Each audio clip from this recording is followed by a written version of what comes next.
You're looking at a live view of the Falcon 9 rocket and Dragon spacecraft that is in the final stages of preparation to launch the world's first all-private astronaut mission to the International Space Station in just over 3 hours from now.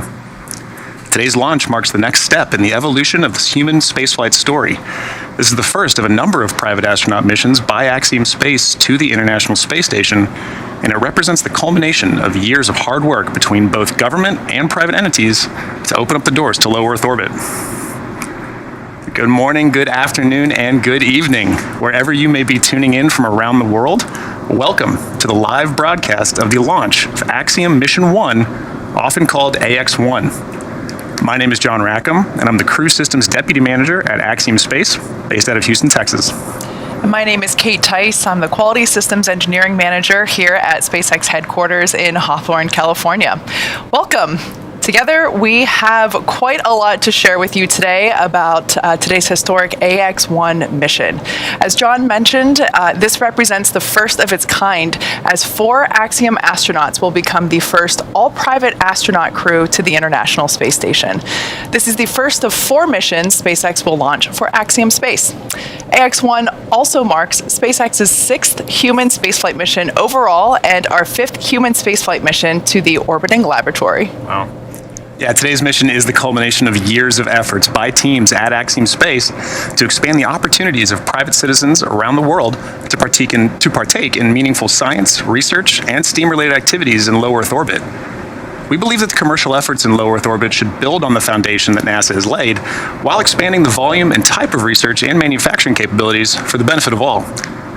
Missions just like today's open the door for new countries around the world to pursue and participate in the benefits of human spaceflight.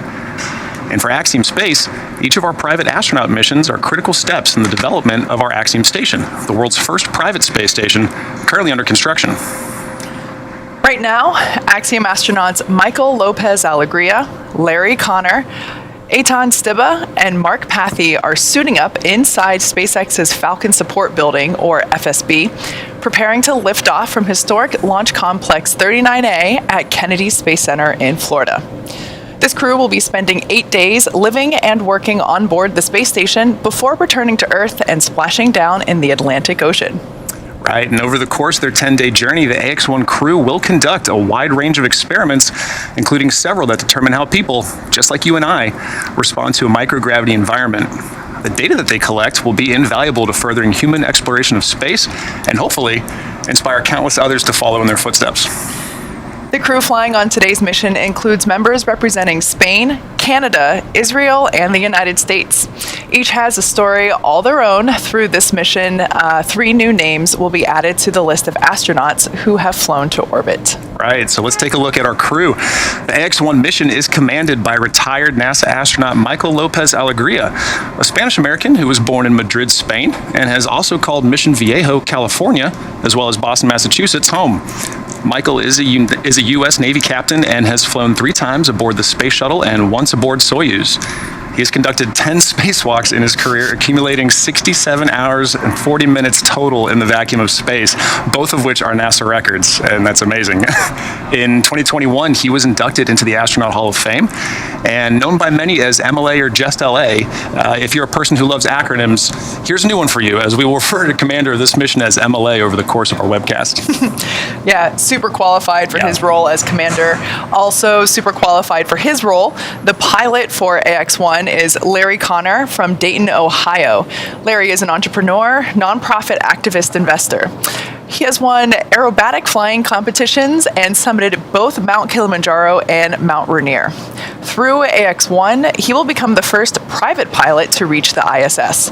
He will also become the first human to reach both the deepest ocean depths and enter the bounds of outer space within 1 year. Larry has been actively involved with the Mayo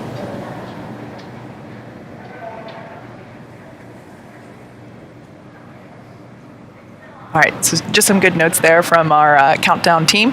As I was saying, Larry has been actively involved with the Mayo Clinic and the Cleveland Clinic for many years, helping to understand the effects of aging. This mission will add a new dimension to several of these studies. And serving as Mission Specialist 1, Eitan Stibbe will become the 2nd Israeli ever to fly to space. In many ways, today's mission is a return to flight for the nation of Israel after the Columbia tragedy in 2003. Eitan served for more than 4 decades as a fighter pilot in the Israeli Air Force, where he received the Distinguished Aviator Medal, and today he is an impact investor and philanthropist. In collaboration with the Ramon Foundation, the Israel Space Agency, and the Ministry of Innovation, Science and Technology, and the Ministry of Education, Stibbe will fly to the ISS under the Rakia banner and the maxim, "There is no dream beyond reach." During his time on the ISS, Steve will facilitate scientific experiments, educational outreach, and even artistic activities. Mark Pathy is an entrepreneur, investor, and philanthropist, as well as mission specialist number 2 on this AX-1 mission.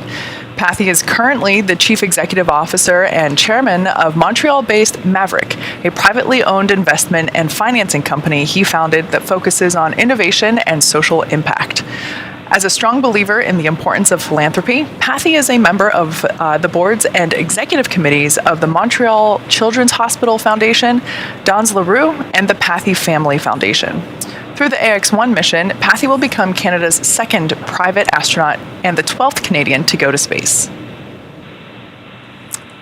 So, as the crew finishes suiting up inside the Falcon support building, we are moments away from seeing them walk out the same doors that the Inspiration 4 crew inaugurated on their mission. But before they do, it's worth noting that today's mission holds a lot of excitement for groups around the world. So first up, cheering on mission specialist Mark Pathy are the many doctors and family of the Montreal Children's Hospital.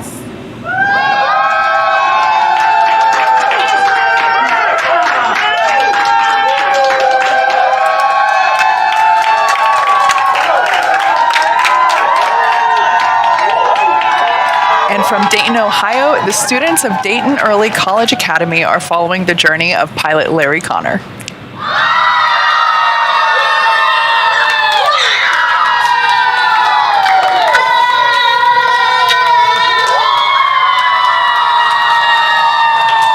Seeing those kids get excited. And then all the way across the Atlantic from our partners in Madrid, Spain, teams at Motor and Sport Institute are gathering together to celebrate the launch of Commander MLA's 5th flight to space.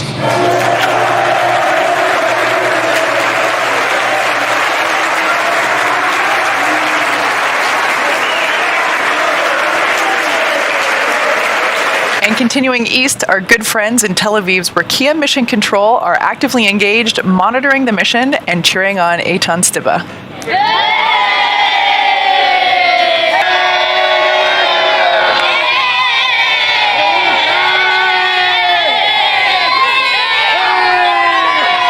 Kate, to me, this is what really sets this mission apart. This is what humanizes this mission, seeing everybody that this crew's got to interact with and everything this means to these people here on Earth. It really shows that, this is how the dots are connected between what's going on up there and what's going on down here.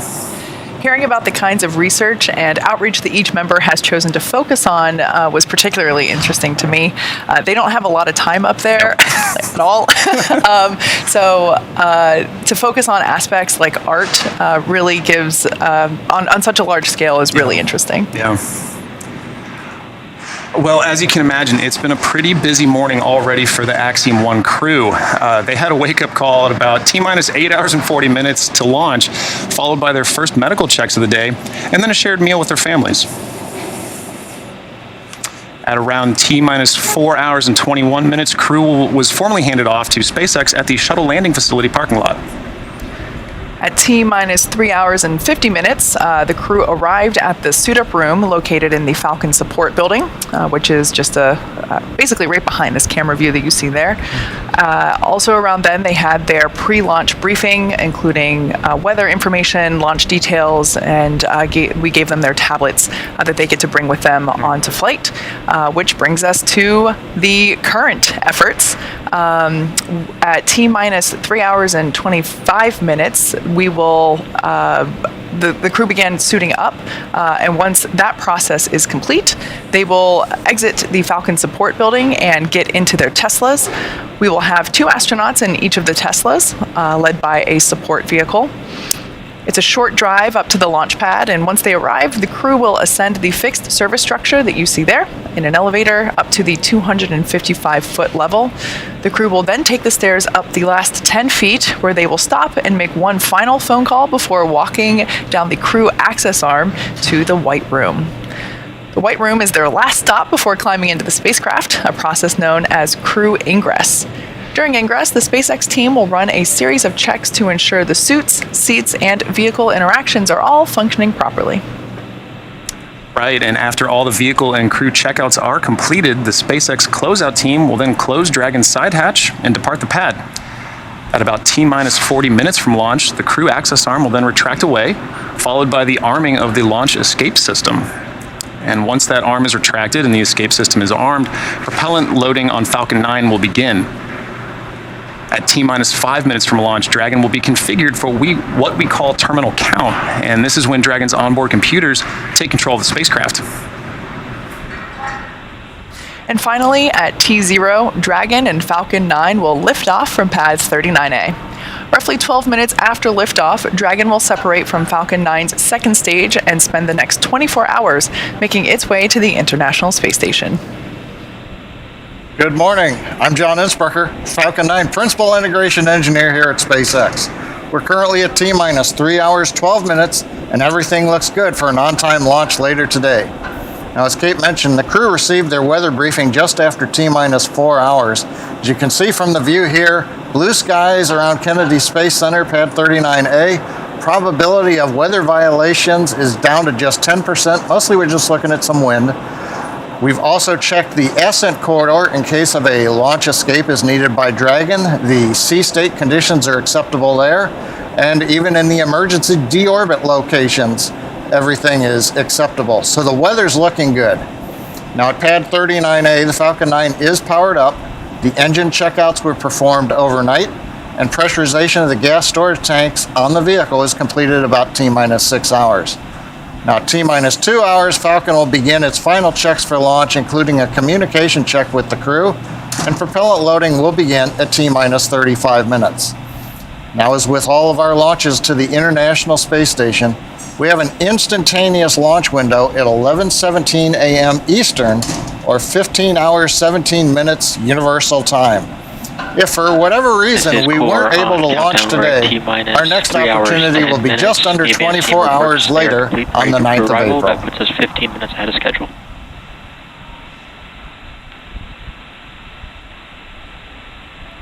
Thanks, John. So we are just under 3 hours and almost 10 minutes before crew is expected until launch, and we're expecting the crew to walk out in just a few minutes from the Falcon Support Building. John, as we wait for that, let's talk about any new traditions or celebrations for Axiom leading up to launch. Yeah, of course, Kate. So as you know, and as you can imagine, this has been a pretty big milestone that many at Axiom Space have been working towards for years. So we wanted to find a moment to highlight all that effort and mark a new phase of this journey that we're on together. So about 2 weeks ago, the Axiom family gathered together along with a crew and created a new tradition. And to mark the end of preparation of training phases and signify the first steps towards the operations phases, we held a first step to space ceremony at Axiom headquarters in Houston. Here's a quick highlight of that moment. We're really excited to welcome you for the first ever crew send-off. Are you all excited to be here? We really are excited. I am thrilled. Today is a moment of celebration. You come work each day because you're doing something that makes a difference in the history of humanity. That's what you're all about. You're making a giant impact to human spaceflight. This company is about to change the way the world thinks of human spaceflight. And you guys cannot imagine the impact that all of you are having really on history. It's ultimately the people at the front lines who make the difference. Do not underestimate your impact or your value. Thank you really for the warm welcome coming from the other side of the world. I think this is a positive vibe, and hopefully that everyone will enjoy this effort. It was really amazing how everybody stepped up. It's really about changing the world and about making the world a better place. It's the beginning. We're about to have our missions. We're going to have our space station, and this is the beginning. And if that doesn't give you a little bit of chills, then you're probably in the wrong job. Go AX1! Yeah.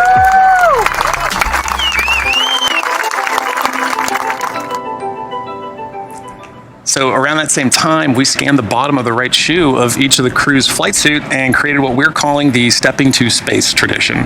The crew will sign this finished plaque once they return from their mission. So you can see there, that's the plaque with their shoes imprinted, and it's been milled out. It's got the mission patch on it. Crew's going to sign that when they come back. That's super cool. Yeah. Obviously, so we're in Hawthorne, California, kind of close to Hollywood. Seeing that kind of reminds me of the area in front of the Chinese theater where movie stars get to put their handprints and footprints in. I I like that one better. Yeah. That one's pretty cool. It's That's pretty a cool. space one. Exactly. It's a pretty unique space one. A little cleaner maybe too. That's super cool. So we're hearing that we're just a couple minutes away from being able to see the crew for the first time today. They are currently suiting up inside the Falcon Support Building, or FSB.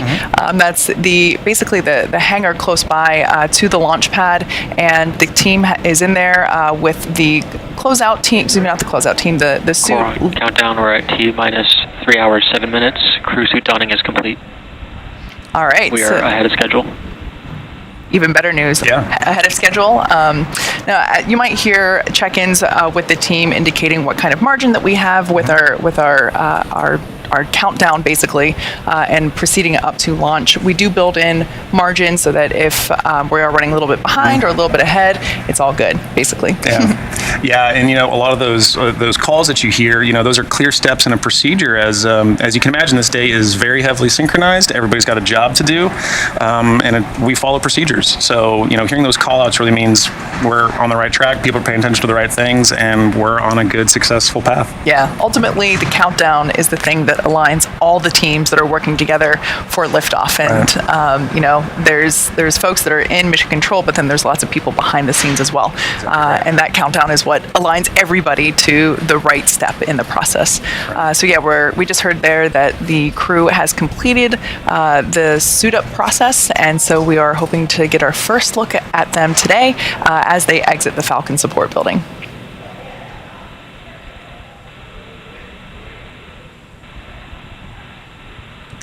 All right. And we're hearing that they are close to exiting the building. Right. Not quite there yet. For those of you that have joined us recently, we are awaiting the crew to exit the Falcon Support Building. Right, and you can see there on either side of where crew's going to be walking out, the Axiom logo patch, or the mission patch rather. And when crew comes out, they'll be greeted by I think it's called the Advanced Team crew, or the Advanced Team, Kate, is that correct? So the Advanced Team is the group of people that are actually already out at the pad inside the tower and the capsule, preparing those areas for the crew's arrival. We are expecting to see the crew exit any moment. They will get into a couple of Teslas that will take them up to the pad.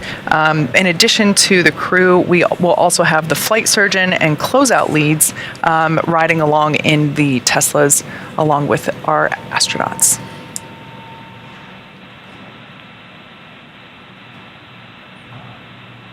And you mentioned, Kate, riding the Teslas to the launch pad. It's a bit of a decent walk, I think, if they had to walk to the pad. But we're on countdown. And there they are. We're getting our first look at the Axiom 1 crew as they exit the suit-up room. We can see there Michael Lopez Alegria, Larry Connor, Eitan Stiba, and Mark Pathy. This is our first live look at the Axiom 1 crew suited up for their mission to the International Space Station.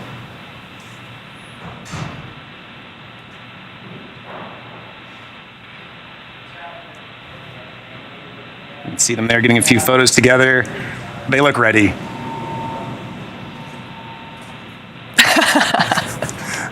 What do you think they're saying? 3, 2, 1. That's perfect. What? I think they're saying, guys, we have worked so hard to get to this point, and let's go do this. Yeah. That's great. So now they're going to hop into those Teslas. It's about a 2,000-foot drive, or walk if you wanted to. Yeah. But, we want to keep everybody cool and comfortable before hopping into their spaceship. So we're going to drive them up to the pad from Falcon Support Building. And as you saw on your left side of the screen, Michael Lopez Alegria, the commander, and Larry Connor, the pilot, are riding in one Tesla together, and in the other is Eitan Stiba and Mark Pathy. So again, you can see there on the left side, from left to right, we have Larry Connor and MLA in one Tesla together. And on the right side of the screen, you can see Eitan Stiba and Mark Pathy. So they're getting buckled in, the doors came down and closed, and they are ready to get to the pad.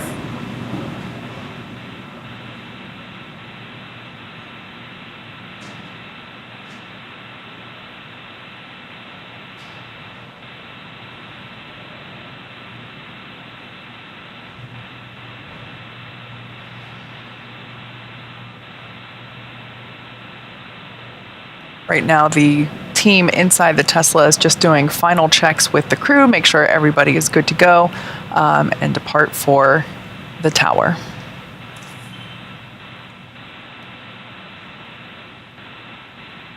And for their own comfort, Kate, they have umbilicals in the Tesla that connect to them, so it keeps them cool and keeps powered on. Yeah, we actually have vessels inside the Teslas themselves that pump out nitrox or nitrogen oxygen air. We know it's the same stuff that scuba divers use in their tanks when they're underwater. And that is pumped through the umbilical into the suits to help make sure that the crew members, like you said, remain cool and comfortable during their ride. It's the same thing. It's basically the same hookup that we plug them into whenever they're actually inside the capsule itself. Right. Well, as the Axiom 1 crew ride out to their rocket, we thought it fitting to hear a few of those from across the Axiom family wishing them well. Space exploration has always been about inspiring others, and this AX-1 mission is bringing about a new type of inspiration for the world. Congratulations, guys. I'm very excited to work with you to complete your science experiments and your educational outreach when you get on board ISS. Godspeed, and go AX-1 crew. We know you guys are prepared, and we'll be supporting you here from Mission Control in Houston. Launch day is finally here. Your cargo is packed and ready, and we can't wait to see you on orbit. Go AX-1. I just wanted to wish you all luck and reiterate how inspiring this mission is for me and many people here on Earth. The prop team at Axiom Space would like to wish the AX-1 crew safe travels to and from the ISS. Fly safe, and we'll see you on orbit. I just want to wish you guys a safe, smooth ride up there. And on behalf of the Axiom operations leads, we're looking forward to supporting you guys when you get on board. Hope you have a good stay. We are so excited about our first launch, and congratulations to the crew of AX-1 on making history. Thanks from the payloads team. We're really proud of the science that you guys will be doing on this mission and look forward to hearing all about it once you get back here on Earth. Thank you guys so much for letting us pioneer and improve upon the commercialization of space. We wish you the best of luck on your journey. We are absolutely thrilled to have worked with you in building AX-1. We're so grateful that you are doing this first for us, and we cannot wait for you to come home safely. We are so pleased to be involved with this historic moment that y'all are about to journey, and we are wishing you safe travels, infinity and beyond. As you're taking the next step in the evolution of the space industry. So I want you guys to be proud of that, embrace it, and Godspeed. The Wright brothers once said that the desire to fly has been handed down from our ancestors, looking up enviously at the birds soaring through space. And I just want to say it's now your time to be the envy of the birds as you soar higher and further than most of us could ever dare. Good luck and Godspeed, AX-1.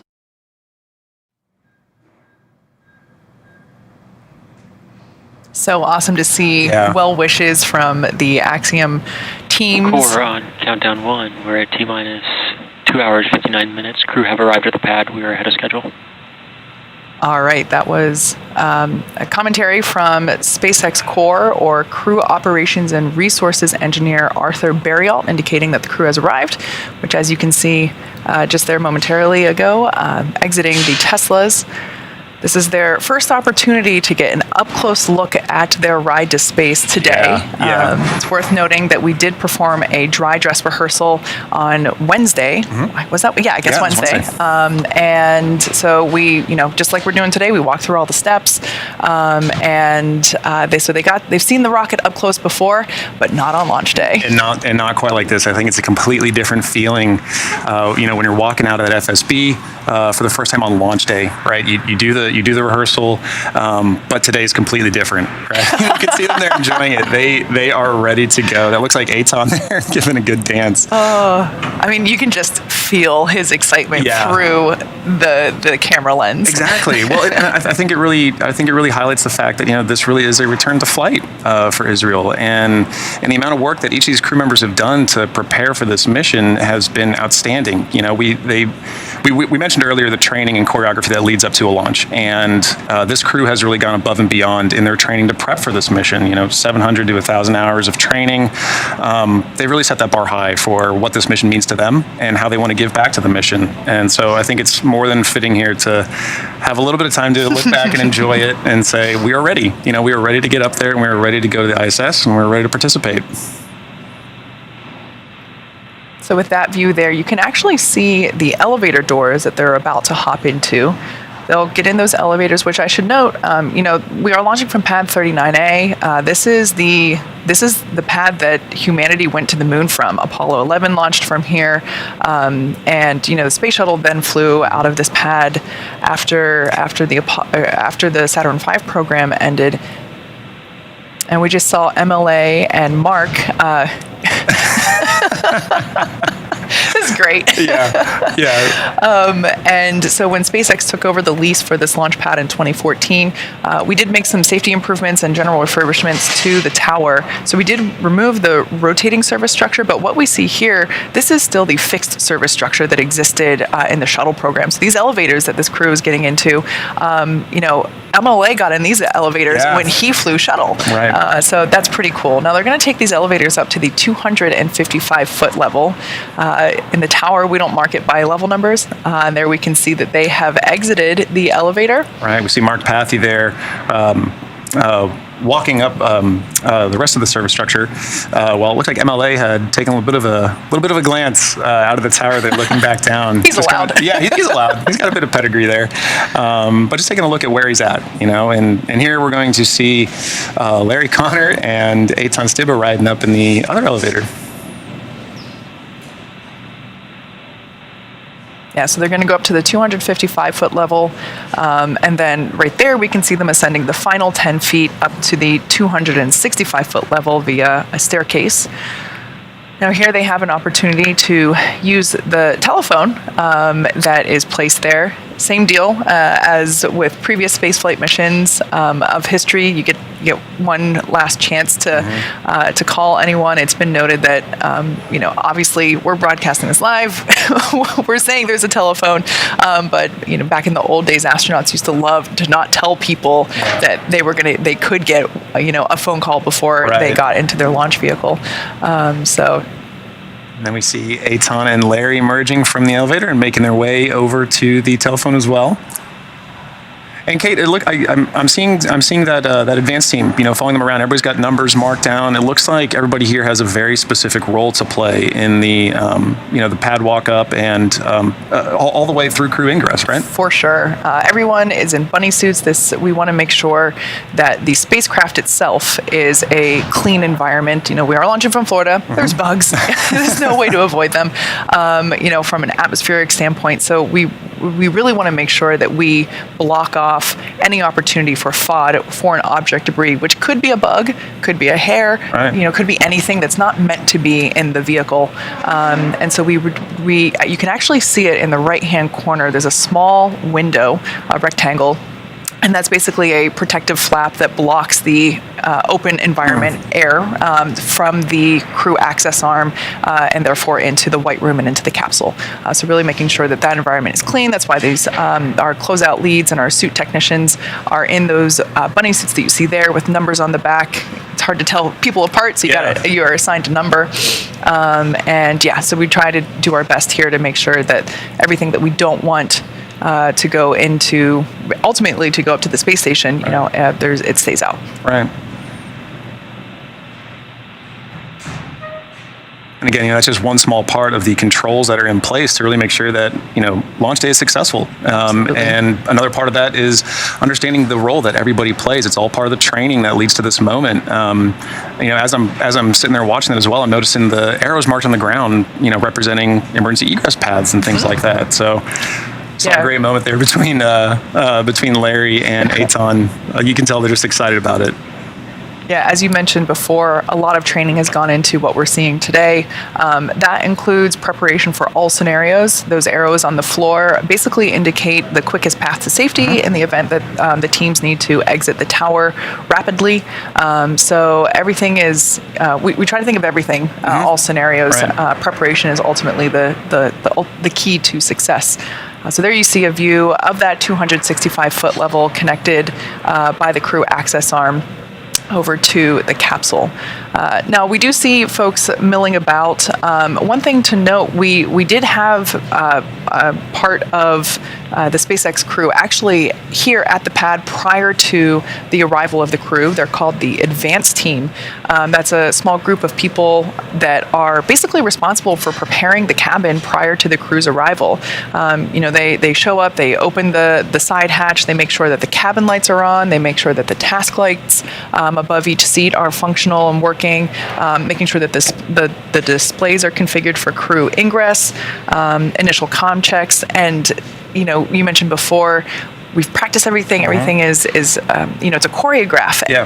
That Advance Team, it's so well choreographed. That Advance Team in their procedures even have written, make sure there's a Sharpie. Really? Yeah. So Wow. we're going to see the crew have the opportunity to add their signature to the white room, and it's actually in our procedures. Make sure that there's a Sharpie for the crew to sign the wall. I love that.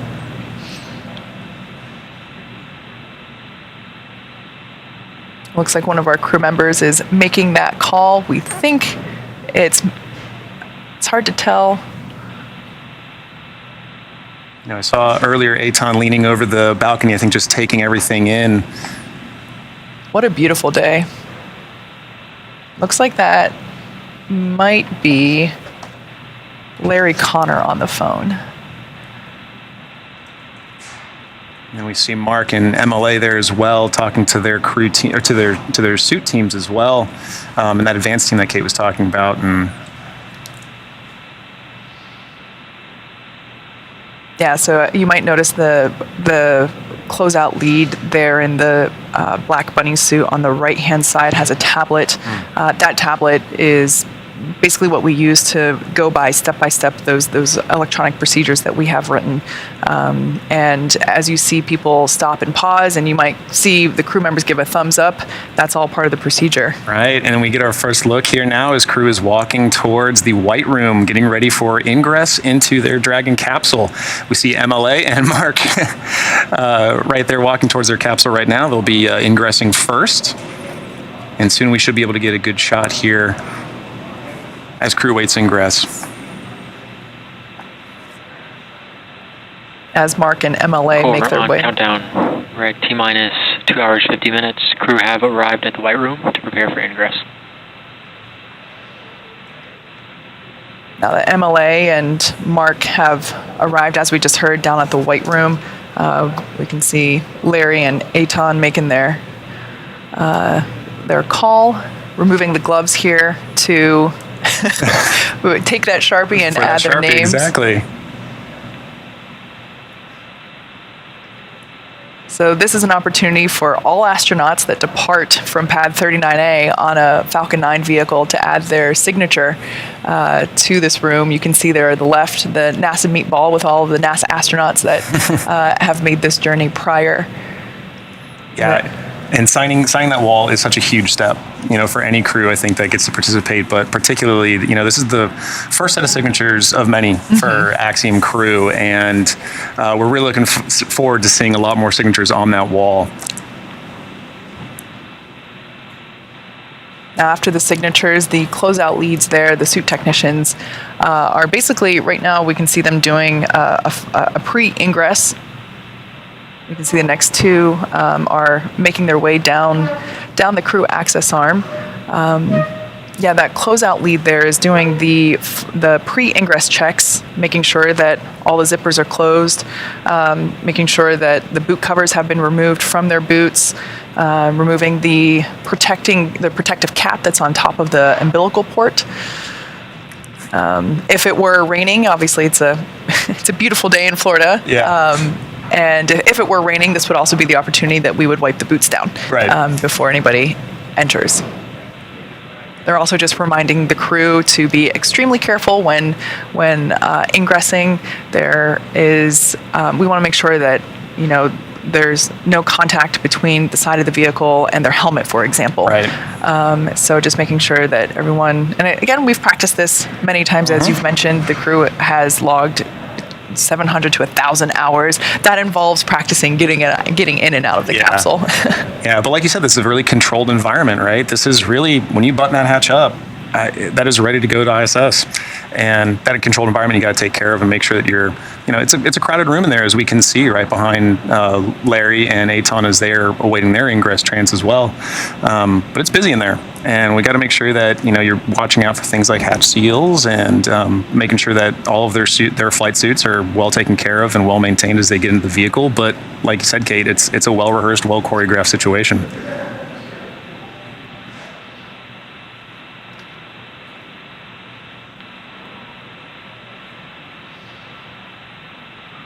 So it looks like the closeout leads are performing that pre-ingress check.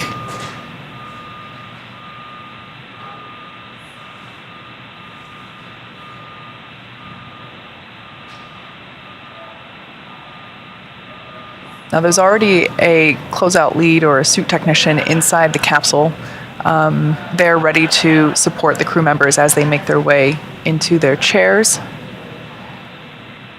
And first up for ingress will be Commander MLA, or Michael Lopez Alegria.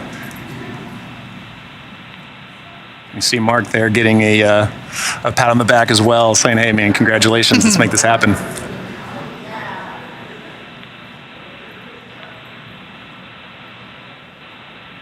So basically they get in their seats, obviously got to buckle up.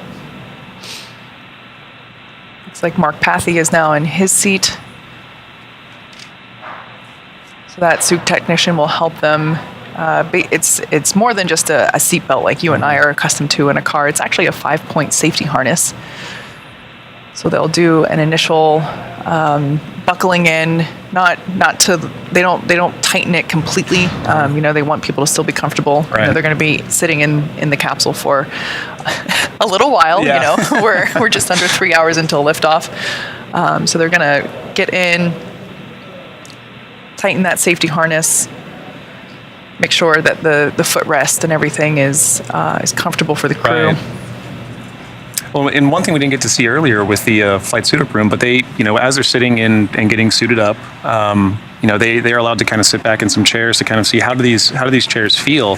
And I think you told me something interesting about the seats on these Dragon spacecraft, right? They're kind of customized a little bit for. Absolutely. So while they're not custom molded, they are custom sized. So you can think of it as like small, medium, and large in terms of the size of the bucket that they sit in. So essentially the length of the seat from spine to head.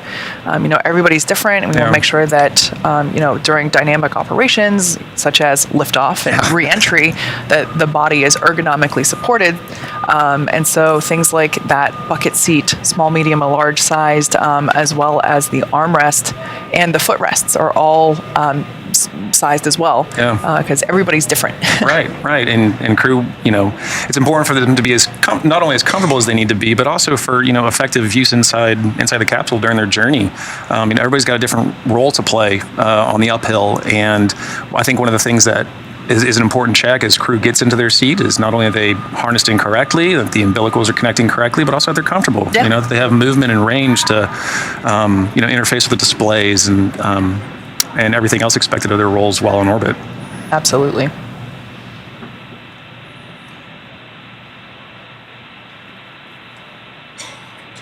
Looks like we're just here getting final goodbyes from Eitan Stibbe. I love seeing that. As you can tell, the SpaceX team and the Axiom team are really close. We've been working together for this day for months, and as we've said a couple of times, everything is really well rehearsed. They've practiced this. Right. And the bonds that are formed between crew members and the support crew, obviously, as we just saw, are really tight. Yeah, I mean, it takes a huge team of dedicated, hardworking people to get a mission off the ground. And that's one of the things about these initial private astronaut missions is that's what we're trying to learn. That's what we're trying to work towards together, understanding all the collaboration, all the cooperation needs to happen on and off the ground in order to get these missions off the ground and be successful.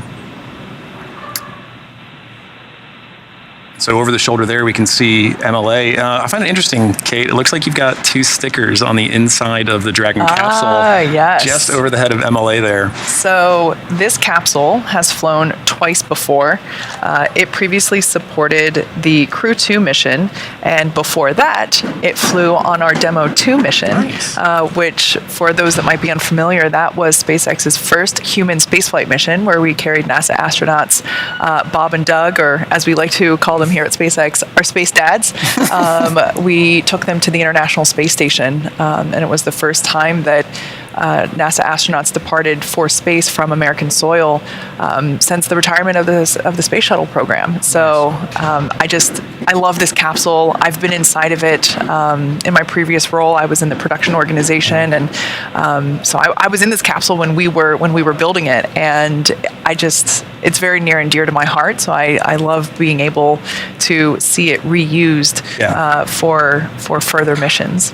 I mean, that's a reason that, the future of spaceflight, being commercial and private, you have to have that type of reusability, right? And I think seeing those 2 patches on there really is a testament to the success and the importance of reusability, but also, showcasing the pedigree of this vehicle. It's been put through its paces. It's been tried out.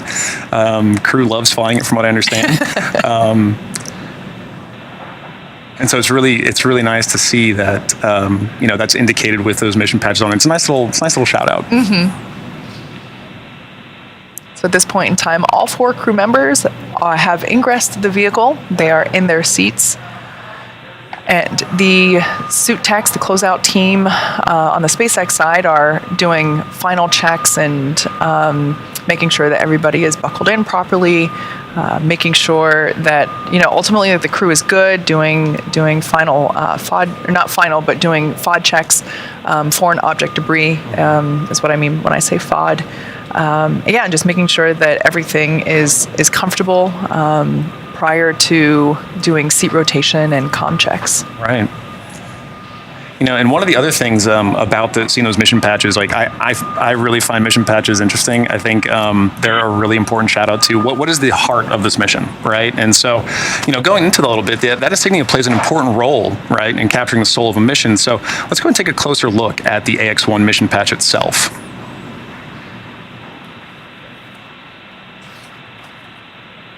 So, representing the heart of this mission is the ISS itself, with the solar array wings prominently displayed as each crew member's national flag, and signifying the key message of this particular mission: international cooperation and collaboration.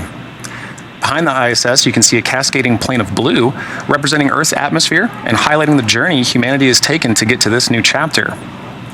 Above the ISS, 4 bright stars, anchored by an atom in the center, create a constellation marking the mission's scientific and aspirational objectives. And then finally, the golden border around the patch represents the significance of this mission to the people of Israel, inspired by the logo of the Rakia banner.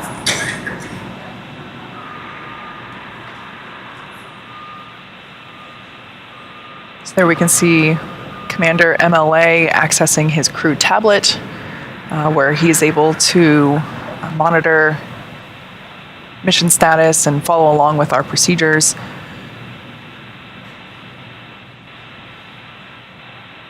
Amazing view of pad 39A with 39B in the background there. Gosh, what a gorgeous day in Florida. Yeah, it's looking like a perfect launch day.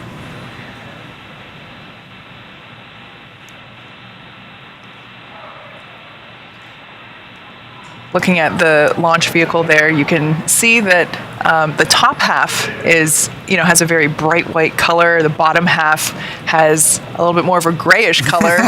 In addition to the fact that the Dragon has been reused, we've also reused this Falcon 9 first stage as well. It will be making its 5th flight today. It previously supported the Inspiration 4 mission just a few months ago. Yeah, that's another testament to that reusability that we talked about. Without this, these private astronaut missions wouldn't be possible. Yeah. So far, SpaceX has completed 32 Dragon missions, including 29 visits to the International Space Station. 13 of those 29 missions have been on reflown Dragons, which, saying it out loud, is still just wild to me. That won't it's ever incredible. Get old. The Dragon capsule flying today, like we mentioned before, has flown before. Named Endeavour, it will be making its third trip to space. It previously supported the NASA Crew 2 mission, and before that, Demo 2. As for our launch vehicle, Falcon 9 has completed 145 total launches, over half of those on reflown rockets like the one that we are using today. And like I said, that booster will be making its 5th flight today. Like you said, it has that well-deserved and well-earned patina on that first stage. Yeah, each time a first stage returns to the launch site, we put it through a vehicle maintenance program. Because we have reusable hardware, we can do thorough post-flight assessments and improve reliability and simplicity. So for those of you that might not be familiar with our reuse efforts, we've actually flown one of our Falcon 9 boosters 12 times. And we have more flights planned for it later this year. So looking a little bit at crew there of what we can see on screen, we see Mark, Larry giving those fist bumps. We see MLA and then Eitan over in the far right. What can you tell us a bit about this seat arrangement inside the Dragon capsule, Kate?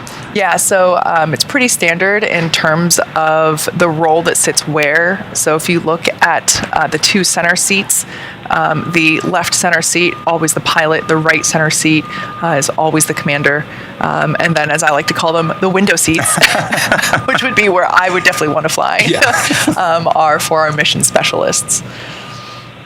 And those window seats are great for enjoying the view, but as we alluded to before, and as we can see through, all of the procedural checks being followed today, discussing crew's training, we know that they have a breadth of mission objectives while they're up there. This is really more than just a trip to space. These guys have a very, very large set of objectives that they're going to be achieving on their flight, and they've been in this from day one. They've been training hard. They plan, they train, they fly. Yeah. And it's really highlighting the fact that everybody's got a role to play here, and it doesn't stop. Once you get on orbit, they're going to keep on going. For sure. Yeah, just like on orbit, everything is scheduled, choreographed, Same thing on the ground. The procedures that we're following today, as we've said before, we've rehearsed this a couple of times, whether live on the pad or in simulations at various training centers. So while it is the first time that we can say it's launch day. It is not the first time that they've been in these suits. It's not the first time that they've been in these seats. Everything is well planned. No surprises. That's the goal. Exactly. Looks like we're getting some final adjustments with the outfitting team there, with the advanced team rather. Yeah, so the next thing that we have coming up will be comm checks with the crew and the various ground support teams. And after that, we get to rotate the seats back. And at that point in time, it's really just, wait for the crew. Yep.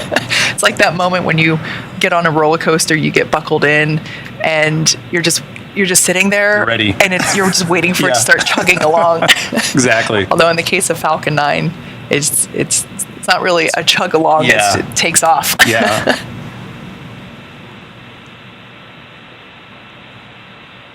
Well, based on some of the reactions from crew we've been seeing earlier, right? Seeing a lot of Larry's excitement early in the day. Even as they're buttoned in, comm checks would be complete at a certain point, and you're waiting. I don't think the excitement's going to be dying down. So in that shot on the left, you can actually see the Falcon support building just behind the hangar. So that kind of gives you perspective of how far the crew journeyed in their suits in those Teslas. Right, definitely a walk you can make, but if you're going to be in that suit all day long, it may not be one you want to. Yeah. I've made that walk many times, and not in a spacesuit, but can confirm it's a little bit of a hike. The incline up to the pad, it catches up with you. Yeah.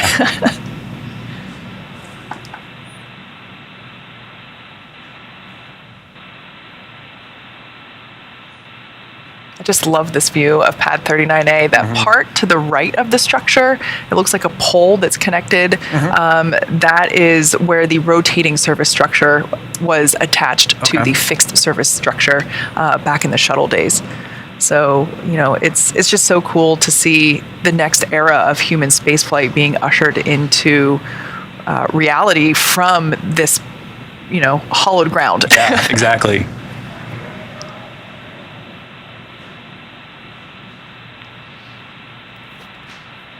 So right now the crew is checking in on their tablets and doing final checks with the closeout leads, which are the SpaceX team members that you can see there. Once again, making sure that the 5-point safety harness is secure, making sure that everybody's boots are able to be buckled into place there on the footrests, making sure that everybody's zippers are closed into the correct position. Right now, they don't have to have their visors down, so they're still able to, talk and converse comfortably, but we do have their umbilical cords plugged in to the capsule, so that umbilical provides communication and avionics and that kind of stuff to the crew, but it also provides that cool air, that nitrox mixture that we talked about before, which is same stuff that scuba divers use in their tanks to breathe underwater, but it just that cool air flowing through the suit. Because I don't know about you, but if I were sitting in that chair, I would be sweating bullets of excitement, just ready to go. Yeah, I know I certainly would be too, and I'm glad to hear that you have the features ready there to keep crew comfortable while they're waiting. But that also serves another purpose, right? You get to later when you do your comm checks and you keep your cooling, but it's also the umbilical for their uphill. For sure. Great shot there of our Axiom 1 crew getting ready for comm checks and seat rotation. I just love seeing these 4 guys interact with each other. Yeah. As we said before, you can see that the bond between the SpaceX team and the Axiom team is really close, but the bond between them is also, and they just seem like such a fun group. I love seeing Aton dancing earlier before while he was looking at the rocket from the ground. Yeah, and I mean, how can you not bond with the kind of training that they've gone through, right? And what this mission means to each of them, right? It carries a lot of weight for each crew member. We heard a bit about Aton's story in particular, but they've really come to bond over the course of their training. Yeah, so the top part of what we see there, that is the pressurized section of Dragon. That's where our crew is seated. The bottom portion that's half black, half white, that's the Dragon trunk. That is the unpressurized section. The black side is actually the solar panels that are utilized to deliver power to the capsule while on orbit and on station. That trunk will go up to the space station, but then in 10 days when the crew departs the space station, we will actually jettison the trunk prior to splashdown, and that allows for the heat shield. SpaceX, Crew Dragon Endeavour here. We're ready for comm checks. All right, so that was the voice of Commander MLA. Yeah, looks like we're ready for comm checks. Copy Dragon, good morning. Stand by for umbilical comm checks.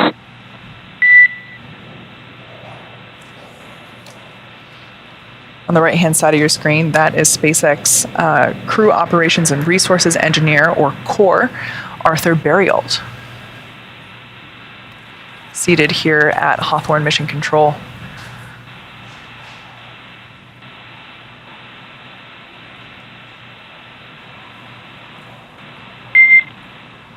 CDR, PLT, MS1, MS2, comm check. CDR has you loud and clear. PLT, loud and clear. MS1, loud and clear. MS2, loud and clear. And CORE, loud and clear. Umbilical comm check is now complete. Stand by for ground station comm check.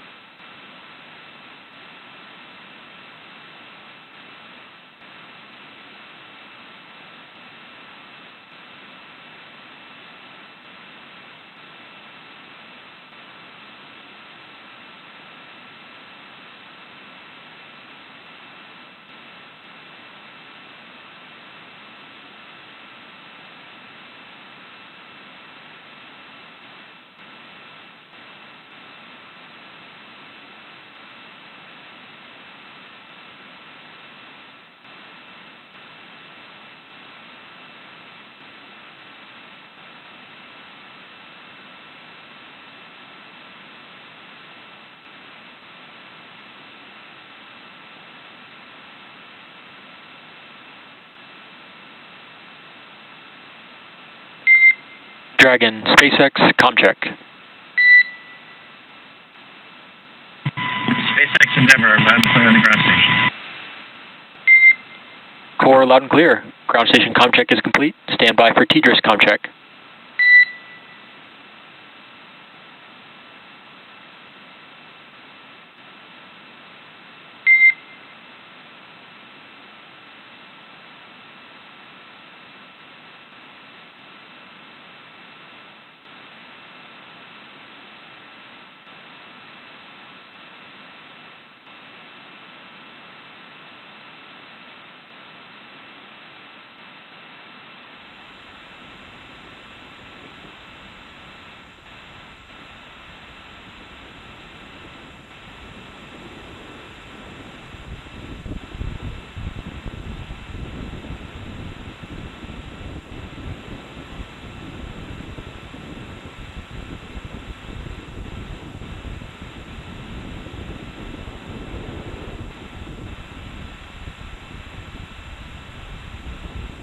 Dragon, SpaceX, ComCheck.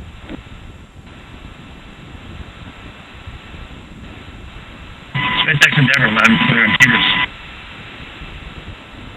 And Core, loud and clear. TDRS ComCheck is complete. Stand by for ComChecks with MD and LD in the launch configuration. Dragon, SpaceX. On countdown 1, ComCheck. Good morning, Anna. I hear you loud and clear. Good morning. I hear you loud and clear as well. Stand by for ComCheck over Dragon to ground. Dragon MD on Dragon to ground, ComCheck. Loud and clear on Dragon to ground also. Good morning. MD loud and clear. Stand by for ComChecks with LD.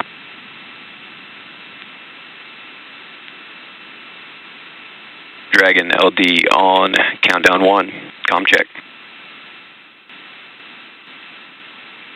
They are good to be with you this morning. You're loud and clear. And good morning to you too, Michael. I have you loud and clear. Stand by for ComCheck over Dragon to ground.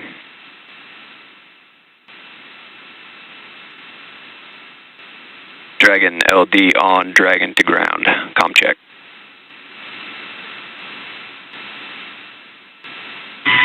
LD Endeavour, you're still loud and clear.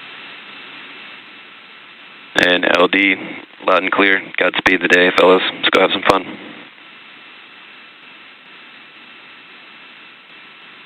Indeed.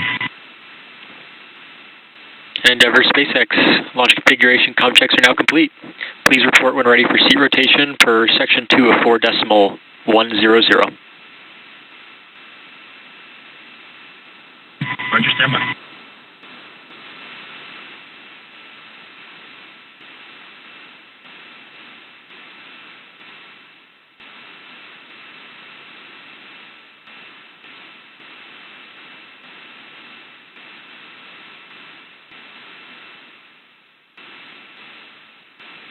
SpaceX Endeavour, we're ready for seat rotation.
Just over T-minus 2 hours, 23 minutes to launch. Everything continued to go well.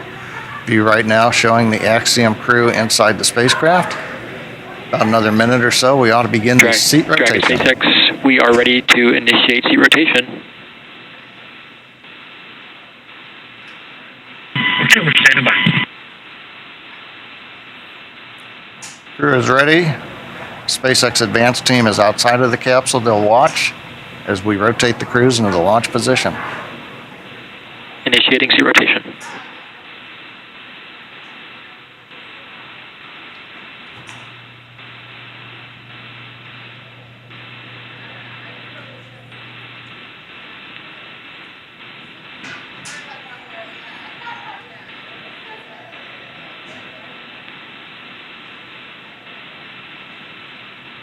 Nice view watching the seats rotate. The crew displays above them. This will get them positioned for launch. A little bit more comfortable recline as we head on out into low Earth orbit.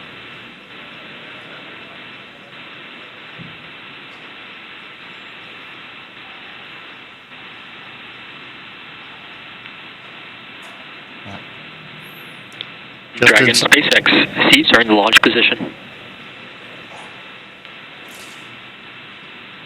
Thanks, Arthur.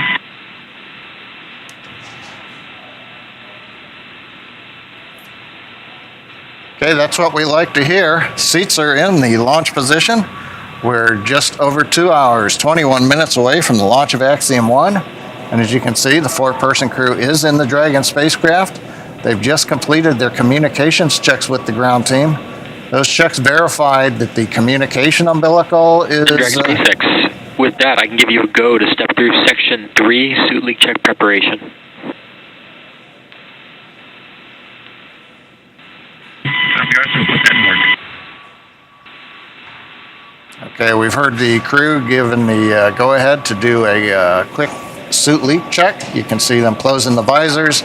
They'll do a short, just a few-minute check to make sure the suit integrity is good.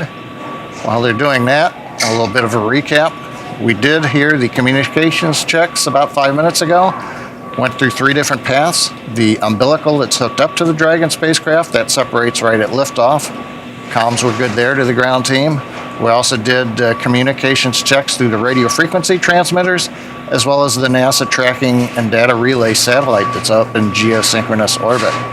So all the comm checks were good. Meanwhile, back in Mission Control, we heard the Dragon team also doing the comm checks. Mission Control Center is located here in SpaceX headquarters in Hawthorne, California. Meanwhile, out at Kennedy Space Center, complete, ready for leak checks.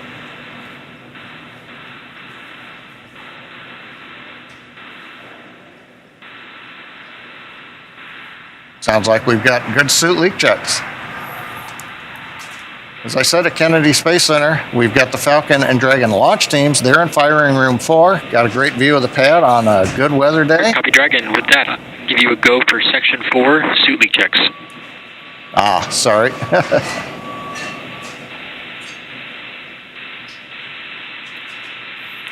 In work. There we go. Call out to actually begin the timer.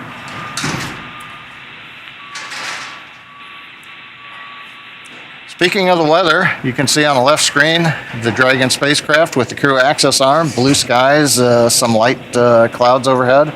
Weather's very good today. Probability of violation continues at 10%. Mostly that just winds, but nothing really to be concerned about. And the trajectory out over the eastern seaboard of the U.S. headed northeast also looks acceptable. And so the good news is weather is cooperating. Launch vehicle right now looking good. We're powered on, but mostly just monitoring systems.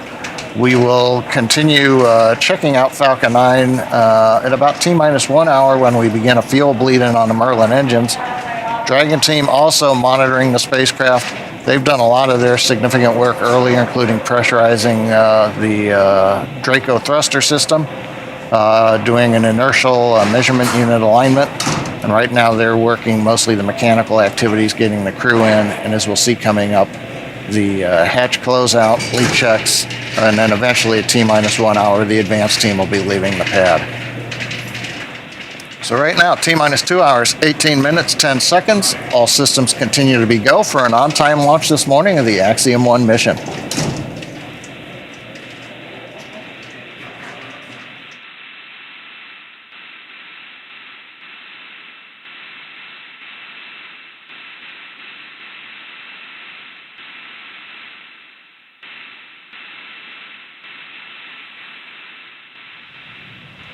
Everything continuing to progress nominally in preparation for our launch of the Axiom 1 crew in 2 hours and 17 minutes. Everyone is, as you can see, buckled in their seat. The crew has performed their comm checks. The seats have been rotated back to access those touchscreen panels above them. And they're currently in progress with their suit leak checks. So basically pressurizing the suits for a certain period of time to make sure that basically all those buttons are zippered up appropriately and the visors are locking in place. So we can see them going through those leak checks now. Now, the spacesuits that you see were designed in-house here at SpaceX, and while they look super cool, that's not their primary function. The spacesuit is actually a really important extension of the spacecraft itself, and a lot more complex than you would think at just a glance. Here are two members of our spacesuit team, Chris Trigg and Maria Sundin, telling us how this suit came to be.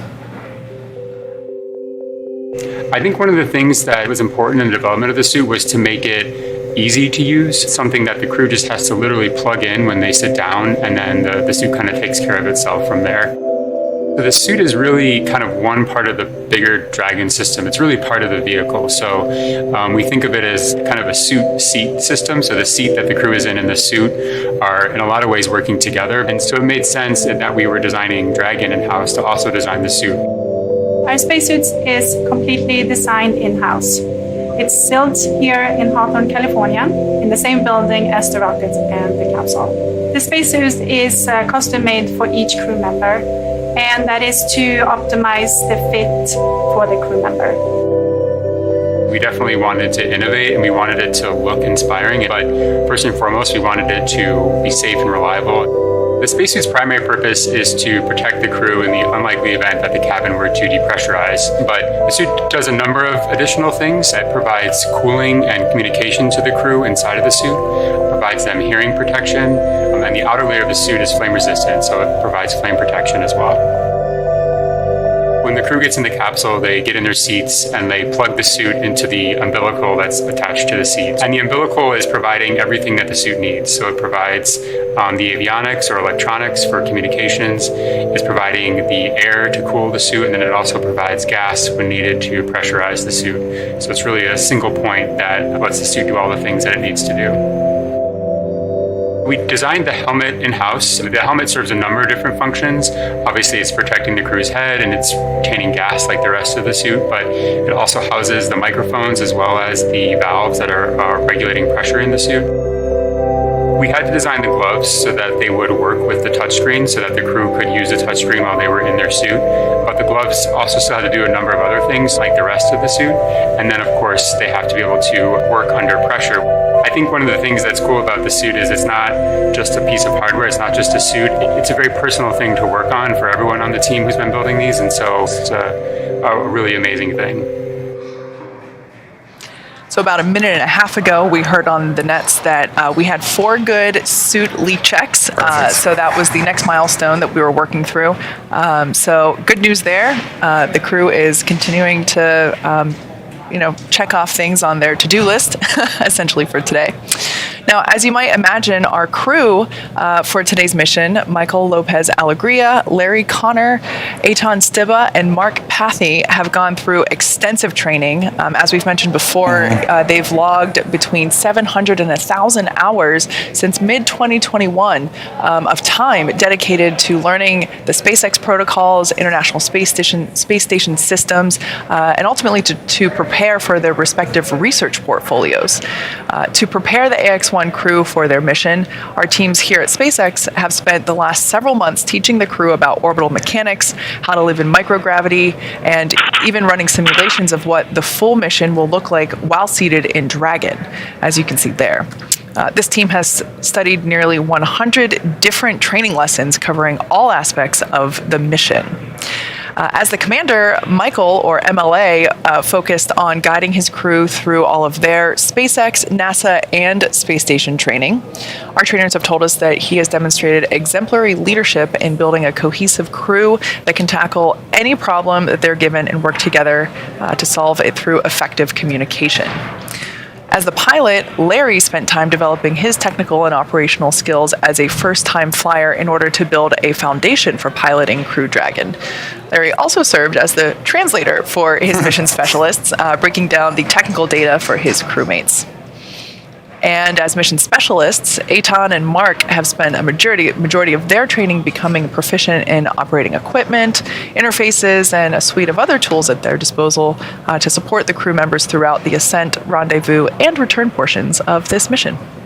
Right, but their training doesn't stop there, right? They had a lot that they had to cover. So the AX-1 crew has also completed things like zero-G flights to become familiar with the microgravity environment, as well as centrifuge training to experience the exact launch and entry profiles that they'll feel during their mission. Additionally, they went through wilderness survival training to simulate and practice high-stress scenarios, as well as medic training to prepare for potential illnesses that they might experience while in orbit. And as the first all-private crew to live and work aboard the International Space Station, they have been training at NASA facilities, specifically NASA's Johnson Space Center in Houston, since August 2021. Each crew member has completed training in health, safety, space station systems, and emergency protocols to ensure that they can each work autonomously without interrupting the workflow of other astronauts while on board the ISS. And naturally, each crew member has their own portfolio of research they will conduct or participate in. Many of these studies have required the crew to train on the techniques and best practices of their respective principal investigators. So, bottom line, to wrap that up, this crew really is setting the standard in how they approach training, right? They've really exceeded the requirements of the mission, and they've certainly surpassed all of our expectations. And it really highlights that this mission represents more than just the first fully private flight to ISS. As I mentioned earlier, it's establishing many new protocols and means of collaboration between government and private institutions. This crew really wanted to give back to the ISS, and they really wanted to give back to the mission and truly be a part of the team. And to do that, you have to be all in 100%. And so by immersing themselves in their training, they really set that bar high for private space flights and partnership efforts to come. Yeah, for sure. So we can see there our crew members checking in on their tablets, monitoring the step of the procedure that we're currently working through. Right now, the closeout team there at the capsule are performing final interior inspections, basically making sure that everything in the cabin is stowed, making sure that, of course, the crew members are all buckled in safely, and basically making sure that everything is in the final flight configuration. We don't want anything floating around that's not supposed to be. And during their mission. So final interior inspections. After that, the team will perform a visual inspection of the hatch in preparation for hatch closure. So we're continuing to make our way towards T0 at just over almost 2 hours and 10 minutes from now. We're now under 2 hours and 10 minutes. So everything continuing to track nominally in preparation for our instantaneous liftoff moment. We can see there, once again, the tablets that they have allow the crew to monitor the procedures that we're working off of, and the touch screens, the touch screens that they have just above their heads there are where they can monitor the active operations of the capsule itself. Nothing happening at this moment, but in flight, that will be an important piece of telemetry. Right, and that was an important thing, that the SpaceX team, when developing the suits, had to really pay attention to, right? We heard Chris mention that just a moment ago. Yep. The development was really important for understanding, they knew that was the way forward for piloting vehicles and for interacting with your vehicle, and so they baked that right into the design of the spacecraft. Absolutely. Something that we are very proud of, that the fact that Dragon is mostly autonomous, thanks to software. It, for the most part, flies itself. Of course, the crew is trained extensively on how to be a backup to that software, but for the most part, as you can see, there is no joystick to steer the rocket, thankfully. So yeah, everything is conducted there in terms of executing the mission there from those touch screens above their heads.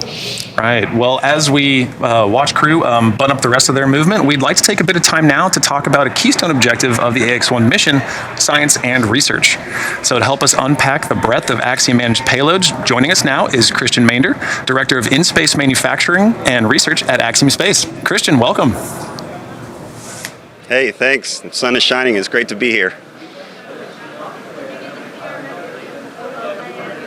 Right, Christian. So thank you for joining us. Well, increasing the amount of research performed in low Earth orbit is a goal of Axiom's efforts with private astronaut missions like AX-1, and eventually our future Axiom station. So high level, can you share some information about all the research happening on AX-1 and Axiom's role to enable it all? Sure. We are really fortunate to have a crew that is so dedicated to doing research on this mission. We have over 25 experiments that we're going to be doing during the flight on the ISS, and we have a number of projects that we're doing before and after the flight as well. The crew has prepared tremendously hard for this. Axiom works with the crew to put together these complements and ultimately get everything put together and packaged up for flight, and then ultimately we help the crew get trained and get on their way. They are going to be incredibly busy on orbit. They have very full timelines along the way here, and we're looking forward to seeing each mission day unfold. Yeah, so are we on the ground. We know they've got a very busy week in front of them. And you mentioned how each crew member has their own portfolio. So let's talk a little bit about each crew member specifically. What can you tell us about Larry's efforts? Well, Larry is really focused on some really key studies with the Mayo Clinic and the Cleveland Clinic that focus on aging and brain health and heart health. And in particular, he's doing a couple projects on the ground that are looking at him as a human subject. And then in flight, he is also going to be doing some experiments with stem cells and with cells, two different kinds of cells, cardiac cells and with cells that are looking at aging. And in fact, he's working with a PI named James Kirkland at Mayo Clinic, who focuses on cellular aging, otherwise known as senescence. And so we've got a clip from Dr. Kirkland to tell you a little bit more. My name's Jim Kirkland. I'm the Noaber Foundation Professor of Aging Research at Mayo Clinic. I'm also president of the American Federation for Aging Research, and I'm principal investigator on something called the Translational Geroscience Network. I'm a geriatrician, endocrinologist, and internist, but also a PhD molecular biologist, and I'm interested in developing interventions that delay, prevent, or alleviate multiple diseases by going after fundamental aging processes. One of the things that we're working on is the cellular senescence program, and the other, my colleague Andrew Terzic, is looking at cardiovascular issues. And so there are a series of experiments that both of our groups are doing with Larry and the other astronauts' help. The project that my lab's working on and my group's working on is mainly related to a process called cellular senescence. So cellular senescence is a fundamental aging mechanism. They're what we call the so-called pillars of aging, and they're joined together there in what we call a unitary hypothesis. And these fundamental aging processes appear to be root cause contributors to multiple conditions. So the idea is to find out on a short space mission where there's the predominant effect will be zero gravity, some radiation, if senescence develops. Larry and his group are also taking up cells that we're providing with them that are what we call pre-senescent. These are human cells in culture. They're going to be tending the cells while they're up there and changing the medium on them. And we're asking whether those cells become senescent in space. So special culture containers had to be developed for this by Axiom, special incubators. And Larry, we've trained him and his colleagues in how to change the medium. They have to take up these needles. And when he comes back, we'll have parallel cells on the ground that we will compare to the cells that have been up in space, and the insights that we will get from the experiments he is planning to do, both allowing his own blood and other fluids to be analyzed, and also by looking after cells that are taken in space, could help a lot of people with a lot of conditions that go far beyond space travel to everything from childhood cancer survivors through to Alzheimer's disease.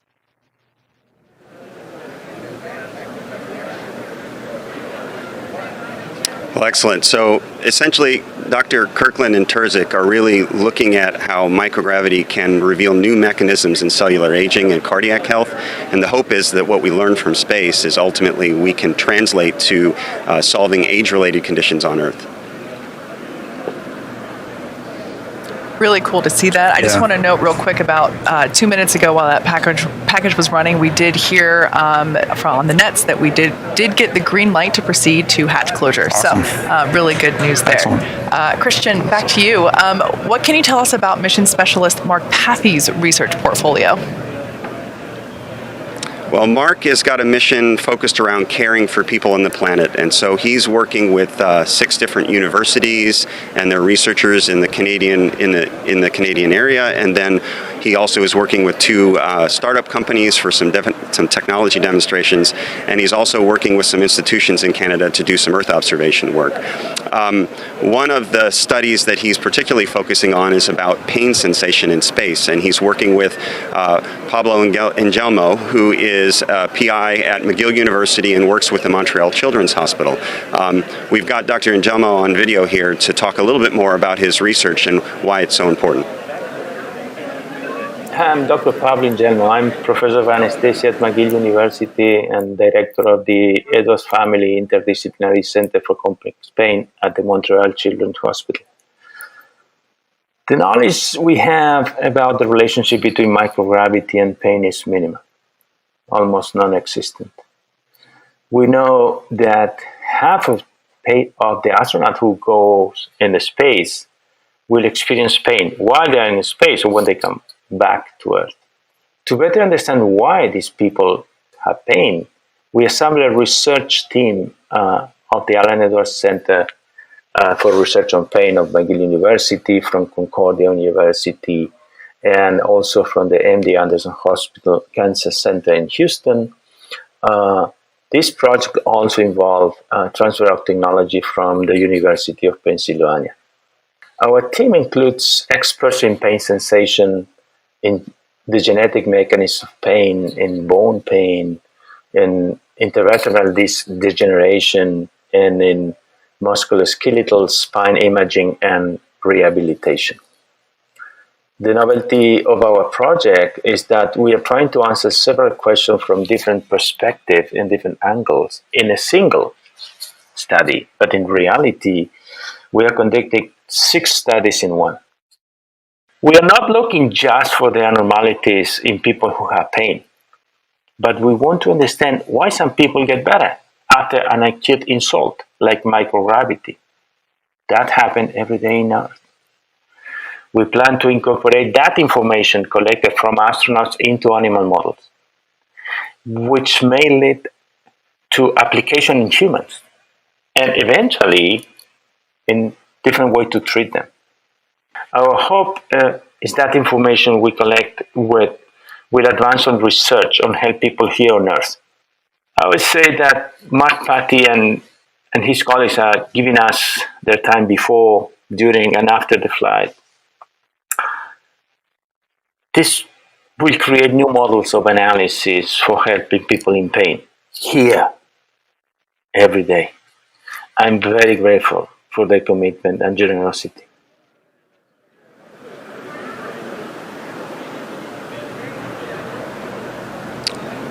As Dr. Angelmo talks about, this is some really novel research. This complex package of work that he's put together is really setting out to understand more about the dynamics of short-term spaceflight and pain sensation in space. And the hope is, again, the things that we learn in space will play their way back into ground interventions that we can do that help people with pain on Earth. Yeah, Christian, I think, the main takeaway for me is showing, research like that really highlights the direct impacts that we can get from research done on orbit. It's not all indirect. But moving on to rounding out the mission, right? We know that Eitan has a significant amount of work in front of him. So what can you tell us more about Eitan's time on orbit? Well, Eitan has put together an impressive complement along with he has worked carefully and closely with the Ramon Foundation in Israel and the Israeli Space Agency. The focus of his mission, they've named their mission Rakia, which really loosely translates to sky or firmament. But it's really a package of research that spans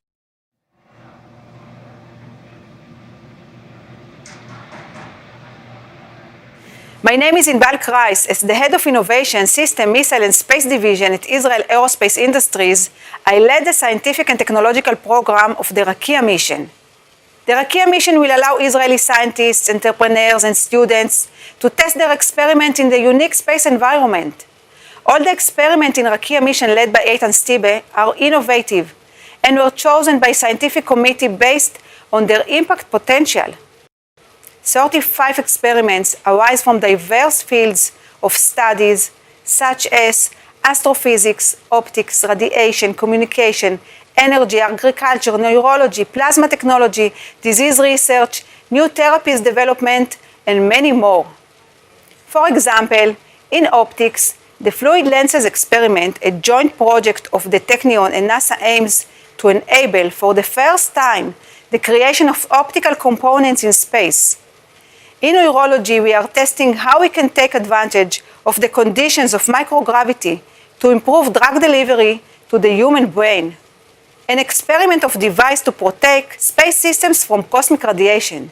This technology will enable the use of commercial electronics in space environment.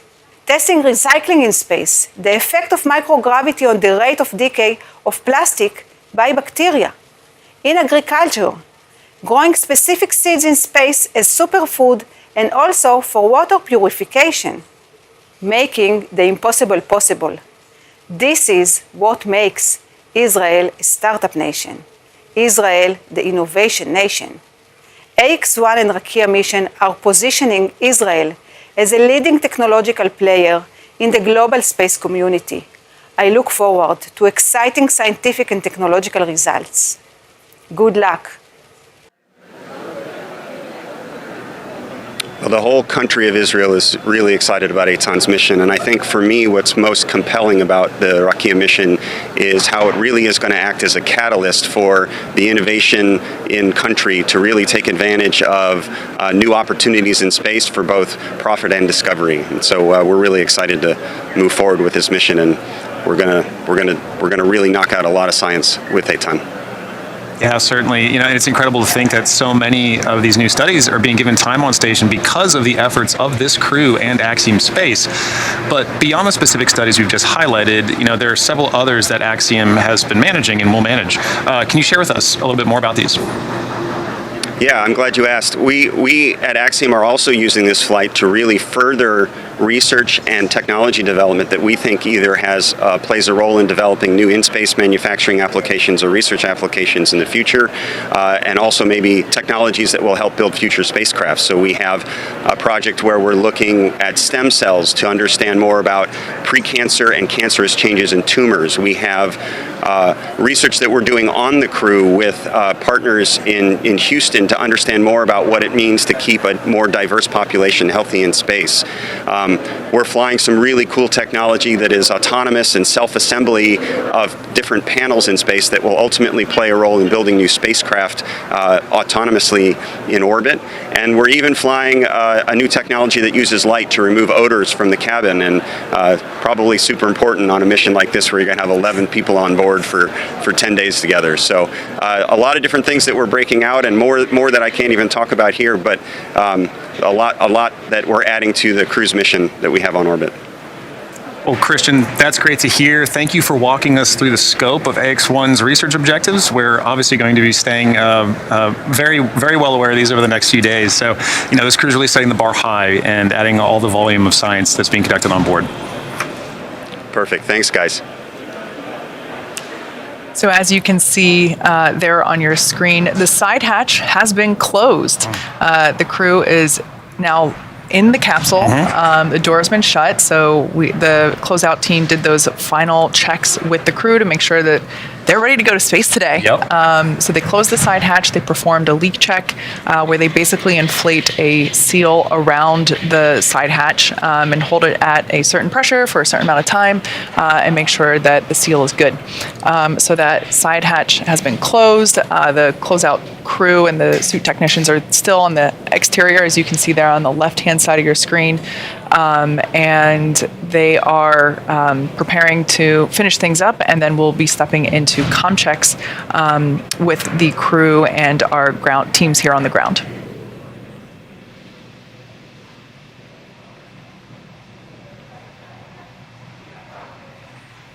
Right, and like you mentioned, Kate, you know, it's inch by inch to get us into space, right? We take steps all along the way to make sure, are we getting good comm checks? Good. Are we getting good leak checks? Good. All right, now let's close the hatch and let's check it out again, right?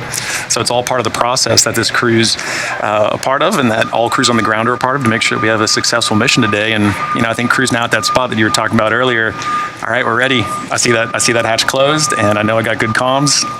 Let's get to space.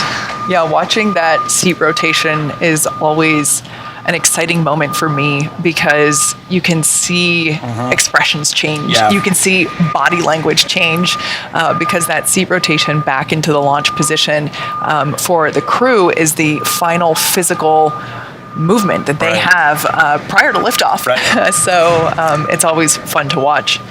Now the crew's there on the left-hand side of your screen again. That we're performing we're performing the leak check on the side hatch.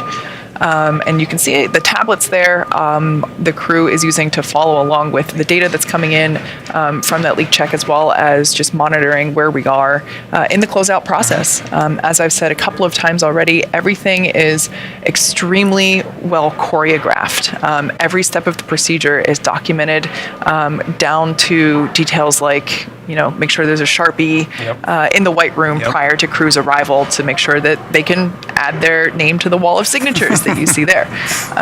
So everything is very well documented, and that's what the crew is tracking there on those tablets, our e-procedures, electronic procedures.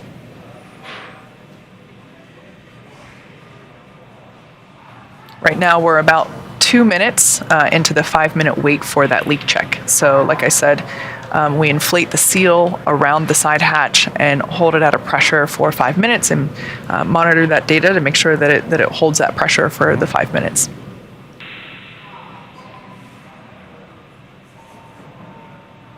After this leak check completes, we will step into comm checks with the crew, and that's basically a how do I want to phrase this? A roundabout with the crew and all the ground systems to make sure that communication lines are loud and clear for the crew.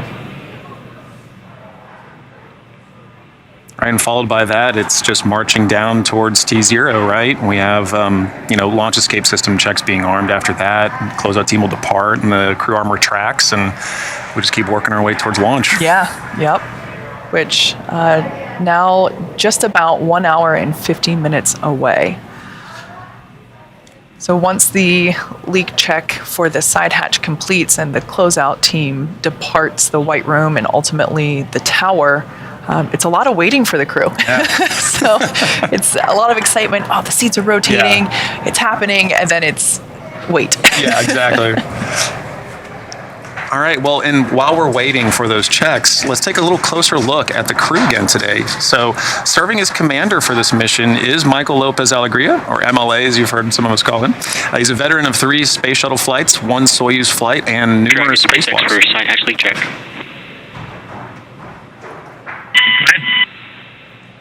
Right, MLA, they were seeing some leak rate trending in the wrong direction, so we're going to reopen the side hatch temporarily, try and clean off that seal, and then re-close the side hatch to re-perform the side hatch leak check. I'll copy. Okay, Arthur, we copy that. All right, so that was just a note from SpaceX Core Arthur Burial to the crew to let them know that we're going to reopen the side hatch. It sounds like that, as I mentioned before, we inflate the seal around the side hatch and hold it at a pressure. Sounds like we saw just a little bit of pressure loss there in that leak check, so we're going to reopen it and wipe down everything along that seal to see if we can get that to close up properly. Right, and as Kate mentioned, we heard that conversation between Core and MLA. So, taking a closer look at MLA here while we wait for those leak checks, this will be his 3rd trip to the International Space Station. His last one was Expedition 14, where he also served as mission commander. So let's go ahead and take a closer look at the commander of AX-1, Michael Lopez Alegria. Michael, I want to know what the first time the feeling was when you got outside of the space shuttle. What was that feeling like? Most astronauts that have been to space will talk about the overview effect. Basically, it's a change in perspective. These experiences are really unique.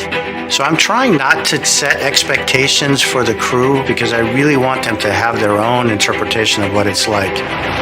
American spaceflight record done by former NASA astronaut Michael Lopez Alegria. 215 days in space, 213 of which were on the International Space Station. In 2004, I was assigned to fly a long-duration mission to the ISS. My two crewmates on the Soyuz would be a cosmonaut and then a spaceflight participant. And I wasn't too keen with that idea. And the few weeks that I spent training with her and the 10 or so days I spent on orbit with her completely changed my view. It has been a complete 180-degree change of direction, and I went from refusing the Kool-Aid to pouring the Kool-Aid. The thing about LA that's special is his patience and his skilled competence, his trustworthiness. He's well suited to be a commander of any space mission. AX-1 is the first private mission to the International Space Station. We are setting the standard for all future human spaceflight to the ISS, and we take that obligation very, very seriously. Our guys have been training for months, and they're trying to get a lot done, especially when it comes to scientific experiments and outreach. But I want them to really enjoy the experience, and I want them to come home with a big smile on their face. SpaceX training, it's like being a kid in a candy store. A new vehicle, love the human interface with it. It's a really exciting and inspiring place. I mean, he's feeling nostalgia already. Just by going through the training process and being back in the business of preparing for a space flight is something I know he's enjoying thoroughly.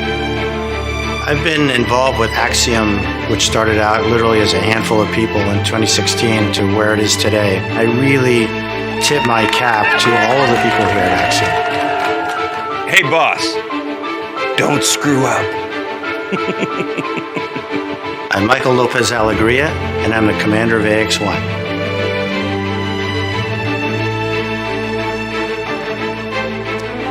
Larry Connor is Axiom 1's pilot. Larry's experience in piloting over 16 types of aircraft and multiple deep ocean dives sets him well for this role aboard AX-1. While on board, Larry will conduct numerous experiments in conjunction with the Mayo Clinic and the Cleveland Clinic. Here's a closer look at Larry Connor. Well, Larry, I always start with the big, broad question, why? Well, it's a big opportunity and a big challenge. And you're no stranger to extreme activities, right? Well, I don't classify them as extreme activities. I understand other people would. Larry is an entrepreneur and nonprofit activist investor. Larry Connor will be the pilot for that mission. The pilot is a person who is there to be equally technically proficient as the commander and to back them up. My pilot, Larry Connor, American businessman, he comes across as a no-nonsense guy. The words I would use to describe him are focused, organized, driven, and he's a real team player. I was really clear to Axiom right from the beginning. I didn't want to be a space tourist. I didn't want to go up there and sit. This was an opportunity not only to do exploring, but hopefully make a difference. Well, Larry and the other astronauts are doing a couple of sets of studies, the one with respect to heart function, the other with respect to these fundamental aging processes, and the insights that we will get could help a lot of people with a lot of conditions, from childhood cancer survivors through to Alzheimer's disease. One of the things that Larry has been doing is he's been incredibly generous with helping support clinical trials, determining once and for all whether some of these interventions work. Our goal and our hope is to try to help revolutionize how we think about and how we serve and how we help people. He wants to do a good job. He's putting in the efforts to support his crewmates and just, make an example of what private spaceflight could be. I just wish the world were filled with people like him. He's generous and thoughtful, and I just can't think of enough positive things to say about him. You have to recognize all of the people up and down the line. They've simply been exceptional. We've got a really talented, committed, resilient group of individuals. Amazing things really are possible. Hi, I'm Larry Connor, and I'm the pilot on AX-1.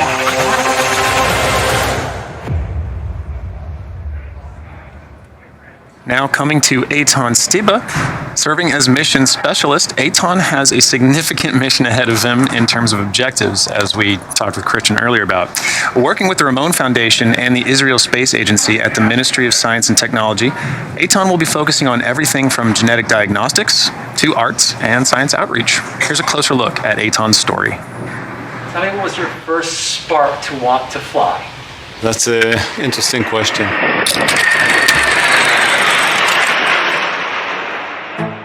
As a kid, I would close my eyes and dream that I was flying like Superman that I saw on TV. Actually, I went to sleep every night in this position. F-16 is a beautiful aircraft. It gives the pilot a feeling of freedom in the 3-dimension. You just look at somewhere and pull the stick and the aircraft performs what you wish. He has this inner drive. You see it shine or spark when he's exposed to new cultures. My dad has been, in the last decade, his heart has been into impact investments to create infrastructure and to help communities. The Rakia mission was built in the same manner to draw on the curiosity associated with human space travel, to conduct a wide range of experiments, educational studies, and even artistic activities. ראינו שחקר החלל מגרה את כל החושים, מעורר סקרנות, ואפילו מאתגר את הדמיון הפרוע ביותר. Rakia patch. It has Rakia written on it in English, Hebrew, and Arabic, and one dot up above for the memory of Ilan Ramon.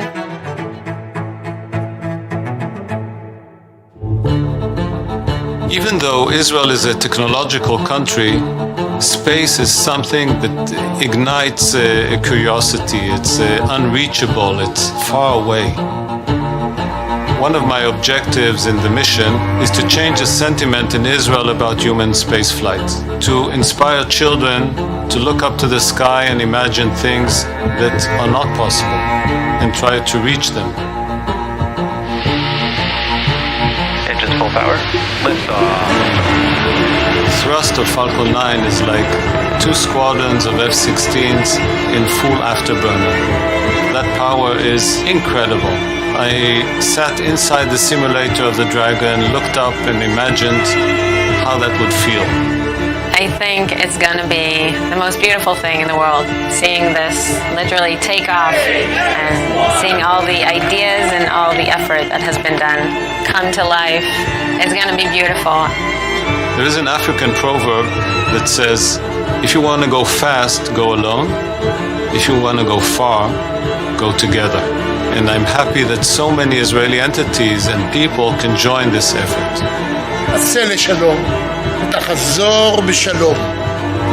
My name is Eitan Stiba. I'm a mission specialist on AX-1. Mark Pathy is one of AX-1's mission specialists. A longtime philanthropist, Mark will be working with the Canadian Space Agency as well as Montreal Children's Hospital to conduct a number of experiments on vital organ monitoring, ocular health, and pain management. Let's hear a little more from Mark. In your mind, as you're driving at the pad site, would you have a drive-up song?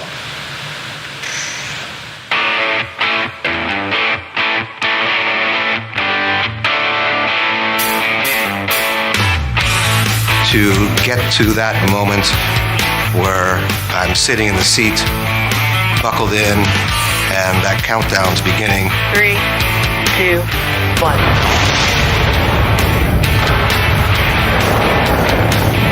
I imagine what it's going to feel like physically in terms of lifting off from the surface of the earth. It's hard for it to always seem completely real. Then a whole other chapter opens and a whole other adventure begins.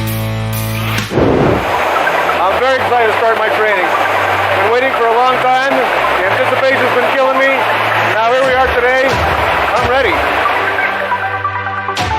As a proud Canadian, it was important to me to really highlight Canadian universities and Canadian research institutions and to give opportunities to those researchers and those organizations that they might not otherwise have. Mark was entirely committed to developing this mission as a scientific mission, and the theme of the mission was caring for the planet, caring for its people. We're going to be testing new technologies that can help us explore space, staying longer and going farther, but more importantly, can help change our lives here on Earth. There'll be a lot of physical and psychological studies that I'll be participating in up there. A lot of the research that I'm undertaking involves using me as a lab rat, because that's the best way I can contribute. A lot of what one experiences in space in terms of inflammation, in terms of pain, psychological feelings of isolation, those are things that affect sick kids. To me, I would like to think that I'll leave this world a better place than I found it. The crew is setting a high standard for private astronauts in the future because they're dedicated to science, they're dedicated to the mission, they're able to learn all these objectives, they are building in educational outreach. It's really exciting watching this come together. I'm very excited to work with you to complete your science experiments and your educational outreach when you get on board ISS. We know you guys are prepared, and we'll be supporting you here from Mission Control in Houston. There's a lot of people, some that I know and many that I don't, that deserve my appreciation and thanks and gratitude for getting me here. I'm Mark Pathy, and I'm a mission specialist on AX-1. We're currently T-minus 1 hour, 36 minutes, 27 seconds. As the Axiom 1 crew awaits its 11:17:12 a.m. Eastern Daylight Saving Time liftoff from Launch Pad 39A at Kennedy Space Center. Now currently, as you see a little bit on the left there, the crew is inside the Dragon capsule. We closed the side hatch a little bit earlier. We began the 5-minute leak check. We stopped that. They saw a little bit of a leak, and they reopened the hatch starting about 12 minutes ago. You can see they're getting ready to close the hatch again. They cleaned the seal off. Nothing significant noted, but give it a good wipe. We're closing up, and then we'll try to repeat the leak check here very shortly. Once we get through that, we're also waiting to hear the crew perform communications checks with the Falcon ground team. That'll be a checkout with some of the responsible engineers who you'll also hear during the ascent calling out status, propulsion engineer, avionics engineer, guidance, nav, and control, as well as chief engineer. Earlier, we did have the communications checks with the Dragon team. We heard that going through a variety of routes. That would be the umbilical, the radio frequency transmitters, and of course the NASA TDRS satellite up in geosynchronous orbit. So currently the weather, when we get a view of the pad, the weather continues to be go for launch, as well as any contingencies. For example, if a launch escape was required during ascent, weather conditions in the Atlantic Ocean off of the eastern seaboard of the U.S. as we head northeast towards the space station, those conditions are go. The upper altitude winds for Falcon 9 as we steer through the period of maximum dynamic pressure, those also look good right now. And of course, contingency splashdown locations that we would use in case the crew had to come back down out of orbit, they're also looking good. Now coming up in about 35 minutes, that's when things start to get active on Falcon 9. We'll begin the fuel bleed in on the Merlin engines, let a little bit of propellant onto the vehicle, bleed it through the engines. That's getting them ready for the ignition sequence inside of T-minus 2 seconds. And of course, as we said, the Dragon team, the advanced team that's on the pad, they have to repeat the side hatch leak check. Good news is we've still got time in the schedule, and we have seen this before if you've been with us on one of the crew missions. We also had a leak where we had to reopen the hatch, clean the seal, close it up, and then it passed. But that advanced team, once we get through that and we finish putting on the last covers for flight, deflate some of the seals, and get ready to get out of the pad, they'll leave the pad area and the crew access arm at T-minus 1 hours. Also, a little bit earlier, we did a launch escape system checkout on Dragon. That came at about T-minus 1 hour and 52 minutes. It's mostly just checking all the telemetry of the systems that are required in the launch escape safety system. Everything checked out well, and that's a standard part of the launch countdown. It's critical to make sure that everything is in working order. We are closing the side hatch again, and we'll step into the next round of side hatch leak checks.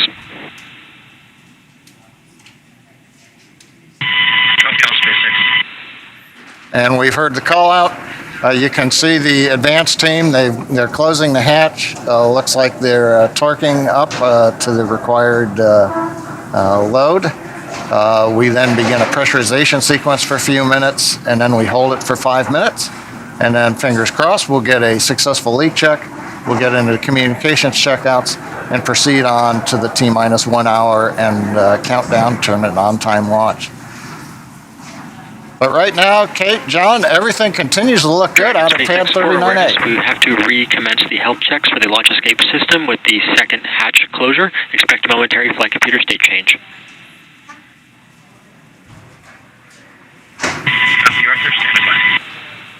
And one other update, you just heard the launch escape health checks. Those are the ones I said that we did about 20 minutes ago. You do them as you close the hatch. Now that we open it up, we close it again. They'll repeat that checkout. That just takes a minute to verify all the telemetry on the launch escape systems are still within specification. So everything continuing to go well at 39A other than you working through a second hatch leak check. Fingers crossed that we'll see an on-time launch at 11:17:12 a.m. Eastern Daylight Saving Time.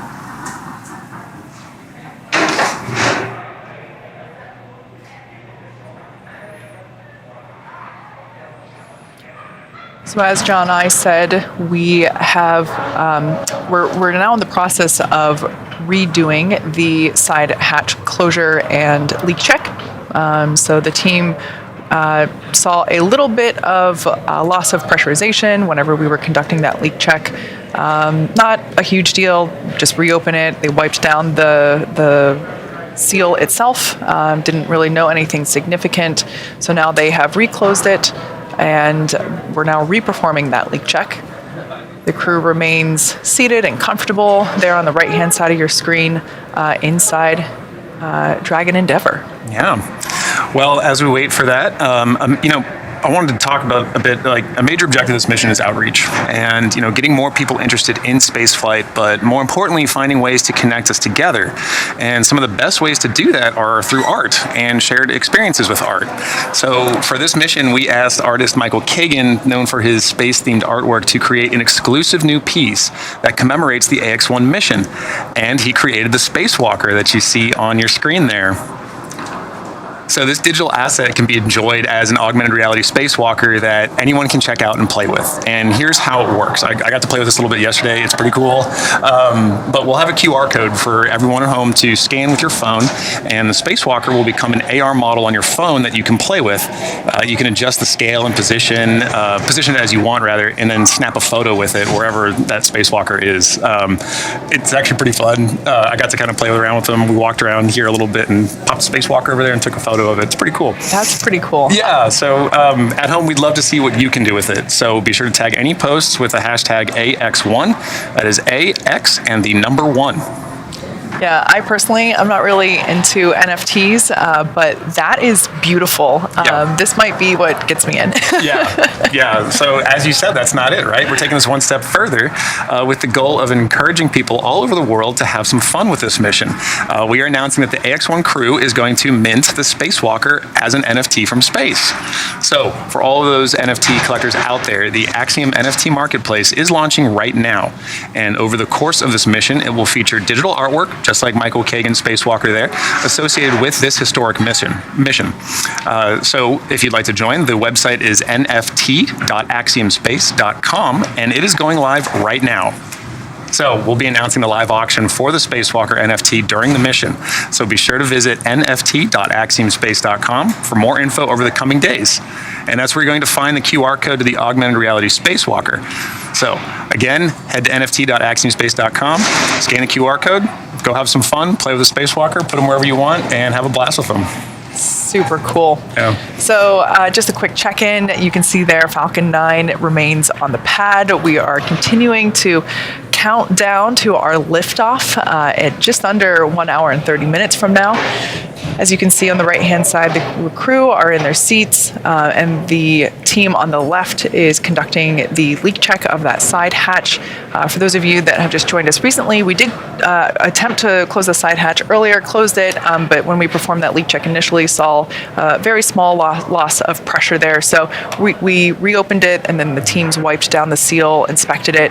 Didn't really know anything major, so closed it back up, and we're now performing that leak check once again. The process for that is basically we inflate the seal that is around the side hatch, and we leave it inflated for 5 minutes. We monitor that pressurization, and once it holds that pressure for 5 minutes, we get the green light. Yeah, and as John and I mentioned earlier too, it's not uncommon for things like this to happen, and that's why we have checks in place, and we have things like verifying end items, and that's a huge part of what the ground control team here plays is, verifying that those leak rates, like what you talked about. Are you holding leak rate for the right amount of time and at the right pressure, and what does your trending data look like? So, it's all part of the huge network of teammates on the ground that are supporting the mission and just making sure that every step along the way is safe. And Dragon SpaceX for post-ingress briefing.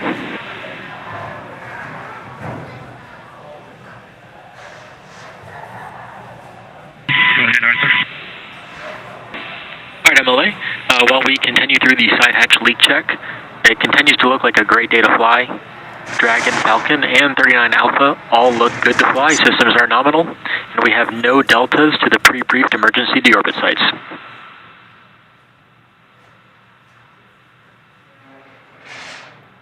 That's about as good as a report we can ask for, thanks. I concur with that. And for awareness, we will be stepping into Falcon 9 operator comm check shortly.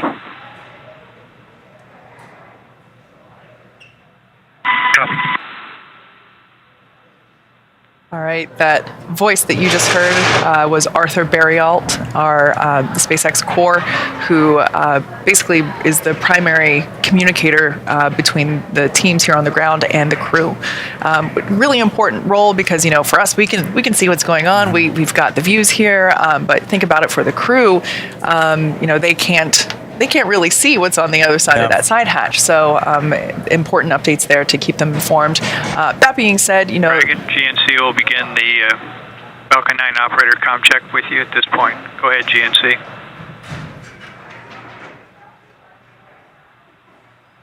Dragon, GNC on countdown 1, comm check.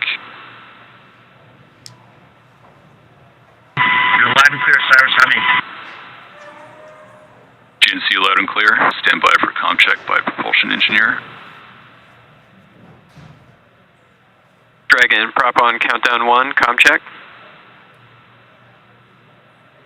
Prop, Endeavor, you're loud and clear, Charles. Prop, loud and clear. Stand by for comm check with the avionics engineer. Dragon, avionics on countdown 1, comm check. Avionics, Endeavor, good morning, call. Avionics, loud and clear. Stand by for comm check by the ground segment engineer. Dragon, ground segment on countdown 1, comm check.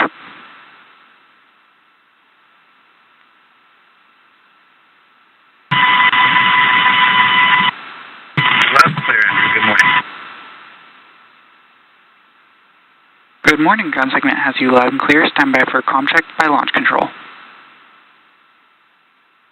Dragon, launch control on countdown 1, comm check. Launch control, Endeavor, you're loud and clear. Launch control, loud and clear. Stand by for comm check by the chief engineer. Dragon, comm check from chief engineer. Good morning, chief engineer. This is Endeavor, you're loud and clear. This completes the Falcon 9 responsible engineering comm checks. Godspeed.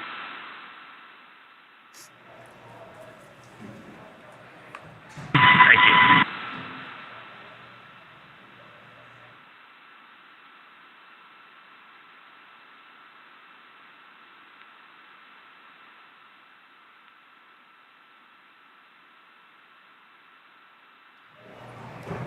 All right, there you just heard the completion of the comm checks. Basically, the ground teams, the various leads for the ground systems here, going around and making sure that the communication pathway to the crew is clear, loud and clear, as you heard them say. Voices that we heard there included SpaceX Core Arthur Berrialt, the chief engineer for this mission, Bill Gerstenmayer, and yeah, just around the horn for those comm checks with the crew. On the left-hand side of your screen, just a quick check-in. The team there is performing the recheck for that side hatch closure.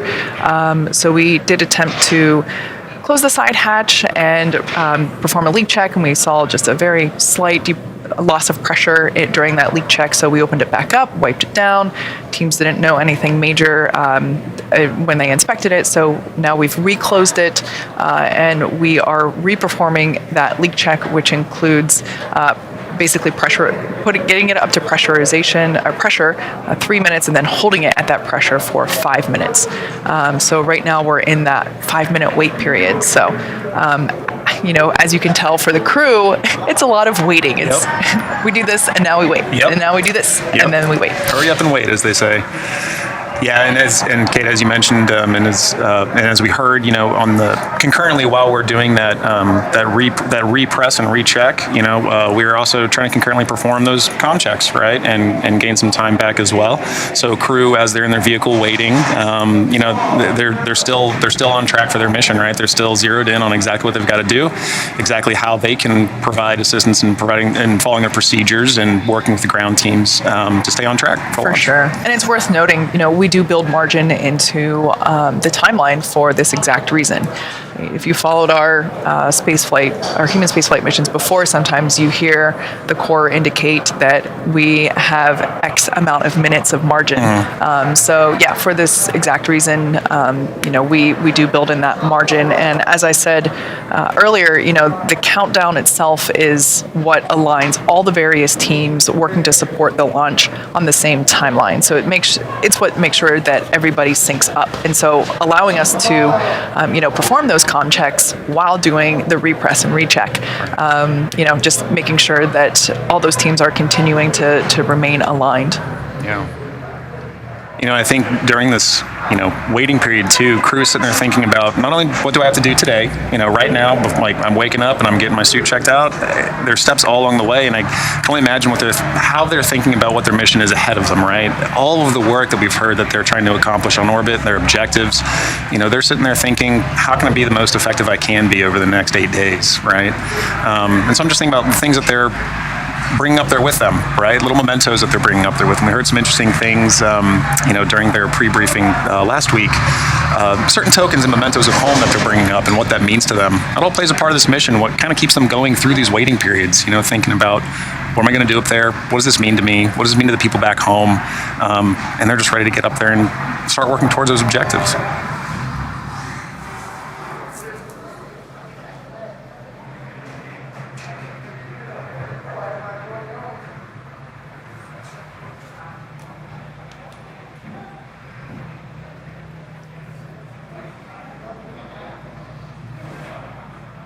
So we're continuing to monitor the recheck of that side hatch closure.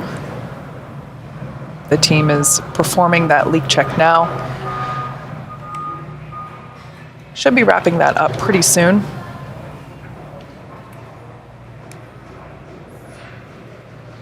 Once we get the leak check confirmed. Dragon SpaceX, good side hatch leak check. Good news, Arthur. Thanks. All right, great news there. You might have heard some clapping here. Yeah. I should mention, we're John and I here located at SpaceX headquarters in Hawthorne, California. I actually hear some beeping now. We are a live operations environment here in the rocket factory. So we're 1 hour and 18, just over 1 hour and 18 minutes until launch, and we're starting to see people gather and really, the excitement is starting to build, and just hearing the confirmation that that leak check was good, that side hatch is going to stay closed. The crew is I think at that moment, as I mentioned before, the seat rotation, that's an exciting moment because it's like, it's like you're locked into the roller coaster and, and you're ready here we to go. And now hearing that side hatch is good, it's closed, and it's going to remain closed until they splash back down. So when the crew ingresses and egresses from the space station, they will use the forward hatch. So that side hatch now will remain closed until they return to Earth after splashdown. Right, that's a huge step forward in today's launch. So, in addition to the scope of the science and research and outreach being performed on this mission, AX-1 is also taking some time to better understand the role that food plays on orbit. A partner on this mission and a good friend of Axiom Space is Chef Jose Andres and the team at Think Food Group. Known for his visionary culinary creations and humanitarian efforts, Chef Jose's World Central Kitchen is doing important work helping to feed those who are displaced. Chef Jose also prepared the meals and snacks accompanying our crew to the ISS. In space, astronauts have limited kitchen equipment and ingredients on hand, so having already prepared meals that are both appetizing and comforting is a great way to feel connected to home. Right, so joining us now is Chef Charisse Gray, who you saw in that video, Director for Research and Development at Think Food Group. Chef, welcome to the show. Thank you so much for having me. Good morning. Good morning. Chef, clearly Think Food Group is doing instrumental work in bringing people together with food, and has for a long time.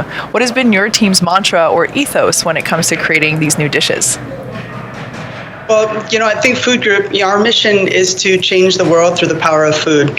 And that's why we're so incredibly proud to partner with Axiom Space to have created the meals for the AX-1 Mountain National crew headed to the International Space Station. As Chef Jose Andres often talks about building longer tables, this is such an extraordinary opportunity to do just that, bringing together the hardworking AX-1 crew through food, reaching all the way to space.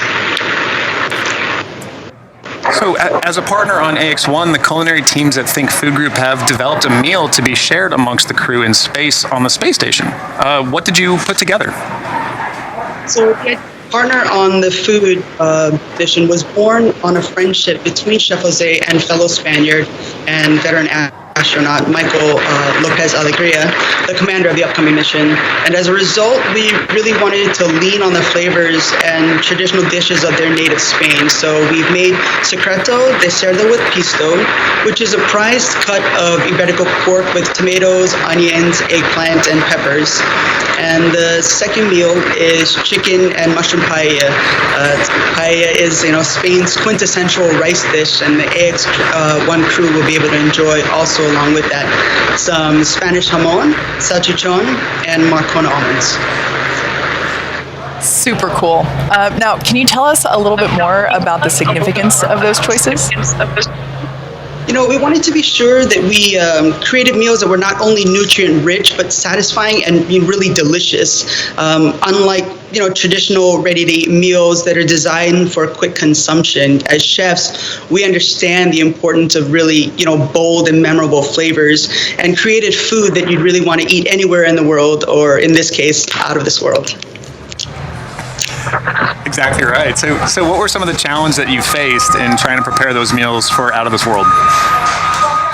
To make meals that are going to be traveling, for over 250 miles away and, putting in the forefront really crew member safety, they had to be very carefully prepared. And so the AX-1 crew meals were thermostabilized through the retort process.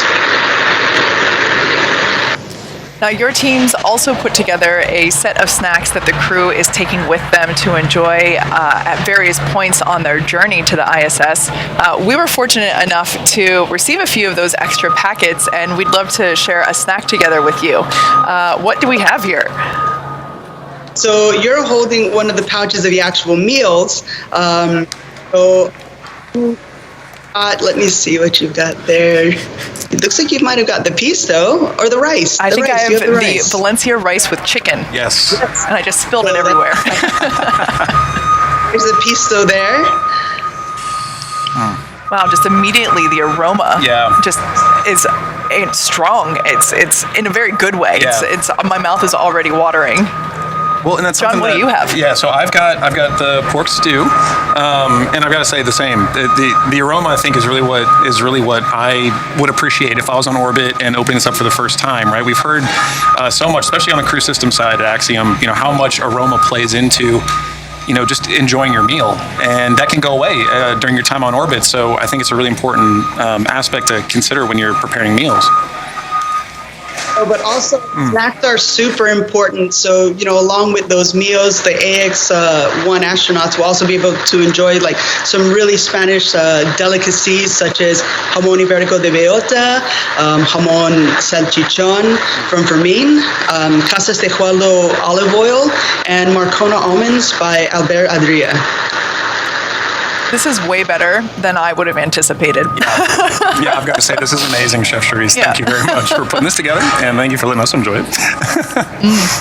I was talking earlier about the importance that aroma plays, right, and being able to enjoy your meal. And we've often heard crew members reflect on how there's really just no better way to see a world without borders up there than just simply looking out the window while in orbit and enjoying some time together. So, something as simple as sharing a meal, right, together, but while looking back at home can really be a pivotal step in coming to that realization together. So thank you very much for putting this together for our crew. Thank you for working with them. And thank you for joining us today and letting us enjoy this together. So we wish you and the Think Food Group as much success as possible, and we look forward to hearing how it turns out on orbit.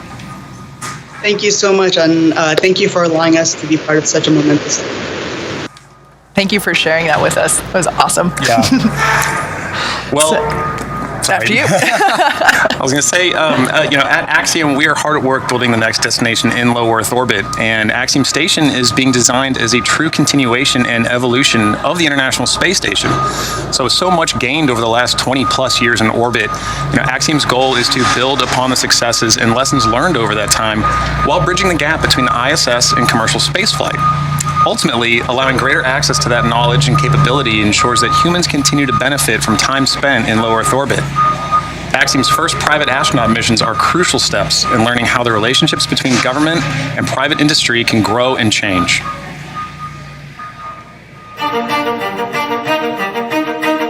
The International Space Station is really an amazing engineering achievement. In the last 21 years, there's been permanent human presence in space. We've slowly progressed from capsules and vehicles that visited for a short time to places like Skylab, where we ultimately did a 90-day mission back in the 70s. Now we're on ISS for a year or more. And now it's time for the next space station. Axiom Space is about making living and working in space commonplace. The government has forecasted a demand for flying NASA crew members to low Earth orbit to conduct basic research and furtherance of their goals of deep space exploration. But then we also want to expand what can be done in space. 15 years from now, 20 years from now, we're going to be surrounded by objects that we can't live without that were manufactured in space. Today, we are in the process of building our first two elements. We have subsystems in development. We have a full lab of life support hardware that we're putting through its paces. We are building a propulsion system. It's a lot of those details in developing a space station. The first two modules are being built by our partner, Thales Alenia, and we're heading to what is called CDR, which is a critical design review. That really means that 90% of the design is done, and then you're ready to go to manufacturing. So HAB1 is that first module. It has 4 crew quarters, it has payload accommodations, and it has all of the systems required to keep crew healthy and alive. So the plan is we'll fly 4 separate modules to the ISS. When we arrive with the 4th module, it'll have what we need to be independent of the ISS. So a lot of thought went into how do we allow it to grow. When we look at the future, we have thoughts on how we could double the number of crew every 5 years. There's a lot of excitement here about the AX-1 mission. Everyone understands that it's a very historic mission. We are just so excited to be part of that and having our people enable this historic moment. The AX-1 mission provides us the opportunity to refine our flight techniques and operations concepts in order to meet the higher complexity of operating a space station in orbit. That moment where we're captured and birthed to the International Space Station will be a moment that defines how we move forward as a species in low Earth orbit. This will be really the first time a fully commercial element has been part of the complex. Axiom Station is going to allow humanity to be a multi-planet species. When we pull that off, we change the world.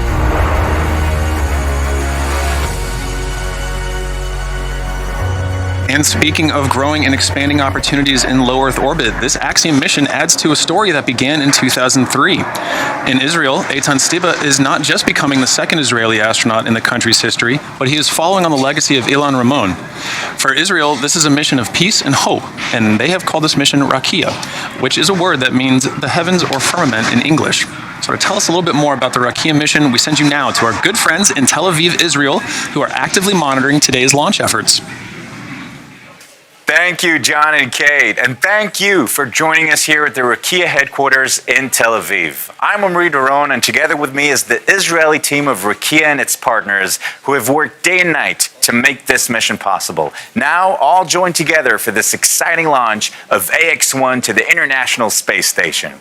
Hundreds of thousands of Israelis are watching us from their homes. In Israel, we're at a very exciting moment. For the first time in 19 years, and for only the second time in our nation's history, one of our own will be in space again, Israeli astronaut Eitan Stiba. Eitan is dedicating his journey to the Rakia mission. And what that means is that his time in space will be devoted to fulfilling the innovative ideas and creative dreams that were chosen by the people of Israel for Rakia. Every part of this Rakia mission has been developed in Israel with the goal to be impactful and innovative. For an Israeli child, this will be the first time to hear Hebrew lessons and demonstrations on the ISS. For Israeli scientists, artists, and educators, this will be a rare opportunity to perform their works in the unique microgravity environment with a home-trained astronaut. This will contribute greatly to international and Israeli research industries. Now, during the next 10 days, thousands will visit this venue and get to know the story of Rakia and AX-1. Here, our Rakia Mission Control Center will provide a unique opportunity for visitors to see behind the scenes of human spaceflight throughout Eitan Stiba's Rakia mission. It is our hope that those who follow Eitan on his journey understand that the Rakia mission promotes professional collaborations and manifests values of peace, innovation, social responsibility, and sustainability. It strives to connect the people of Israel and the world to these values and inspire dreams of possibility, because no dream is beyond reach. Now, as we close from Tel Aviv, I'd like to present a short movie that will further highlight the significant efforts of the Rakia mission.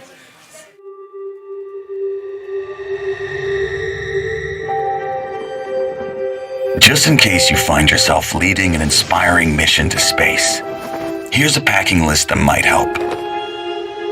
You start with the basics. Ever-expanding dreams. Respect for borders mixed with utter disregard for them. Dozens of wishes. A poem. Your favorite soundtrack. Your biggest hopes. A hunger for miracles. Endless amounts of innovations, like brainwave measuring device, groundbreaking blood test through capillaries, and laughing in the face of lenses manufacturing capabilities. A new outlook on storms. An entire platform that pushes science forward, because there is no I in space. Dreams to be realized. Tips from friends who showed you the way.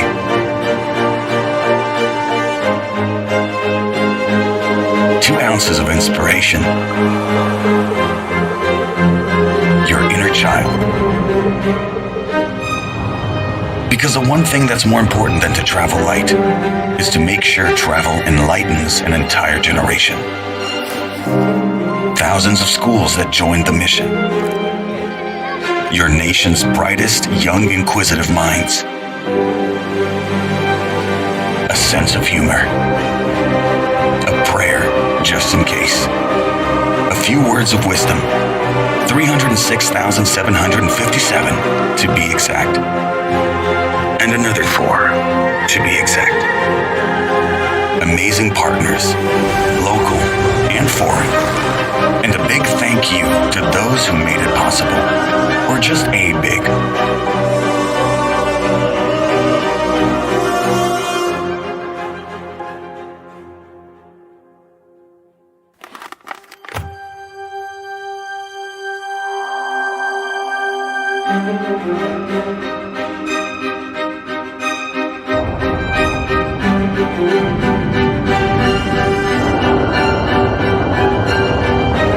Kia. There is no dream beyond reach.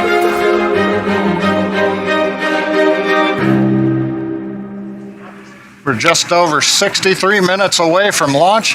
Everything continues to go well out at Pad 39A for the Axiom-1 mission, flight to the International Space Station. Right now, Falcon 9 team is in the middle of the fuel bleed through the Merlin engines. That's going well. We've also done checkouts on the first and second stages. We're doing some final data checks. That's also looking good.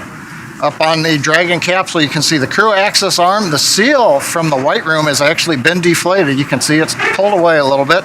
We're getting ready for the advanced team to leave the pad at about T-minus 1 hour. So they're on track right now to close out. We did have a good side hatch leak check. And so we're doing just the very last steps to get the capsule ready for flight and then leave the pad.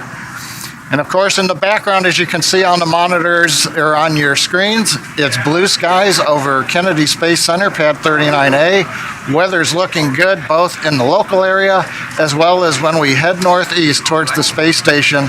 The ascent trajectory looks good. So at T-minus 1 hour and 2 minutes, all systems are go.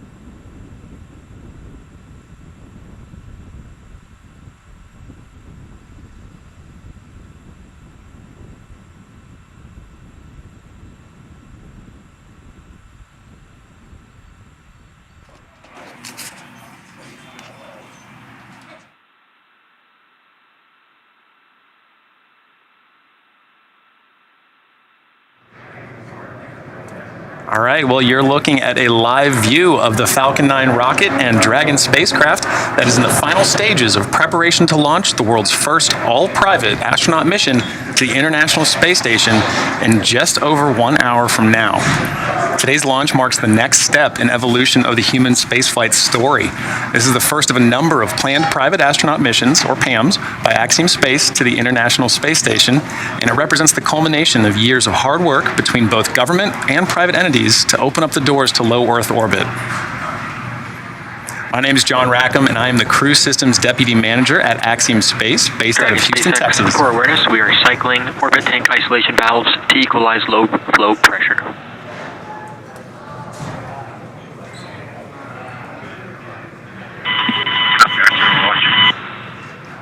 All right, just some back and forth there between the crew and the core. My name is Kate Tice. I'm the Quality Systems Engineering Manager here at SpaceX headquarters in Hawthorne, California. With our coverage now expanding to NASA television, I'd like to welcome friend from NASA, Dan Hewitt, coming to us from Johnson Space Center over at Houston, Texas. Hey, Dan. Hey, Kate, great to see you and the Johns. We're excited to join and get this milestone mission off the ground. Liftoff time is still holding, for 11:17 a.m. Eastern Time, and currently tracking no issues with Falcon 9 or Dragon. The range remains green, and as you can see there with that shot, the weather is definitely cooperating. Yeah, it's a beautiful day for launch. What a gorgeous shot. Now, over the last 3 hours, Axiom astronauts Michael Lopez Alegria, Larry Connor, Mark Pathy, and Eitan Stiba donned their SpaceX suits in our new suit-up room, and were then transported to the pad where our crew entered the SpaceX Dragon spacecraft that you see there live on your screen. Right, and since arriving at the spacecraft, our crews were helped by the closeout engineers or advanced team to get into their seats, attach their suits to special umbilicals that provide breathing air and a communication link to Dragon systems. And at that point, they conducted successful leak checks and communication checks with the core here in Hawthorne, which is the person dedicated to speaking directly to the crew throughout the mission. The closeout team then sealed the hatch, which also gets its own leak check. Unfortunately, that leak check didn't pass the first time, so we opened it back up, wiped it down, and performed that leak check again. And that second one was good. So that leak check is closed. Or excuse me, that side hatch is now closed. Moments from now, the closeout team will depart the pad while weather operators kick off their final check on wind speeds at the pad before the final go, no-go for launch.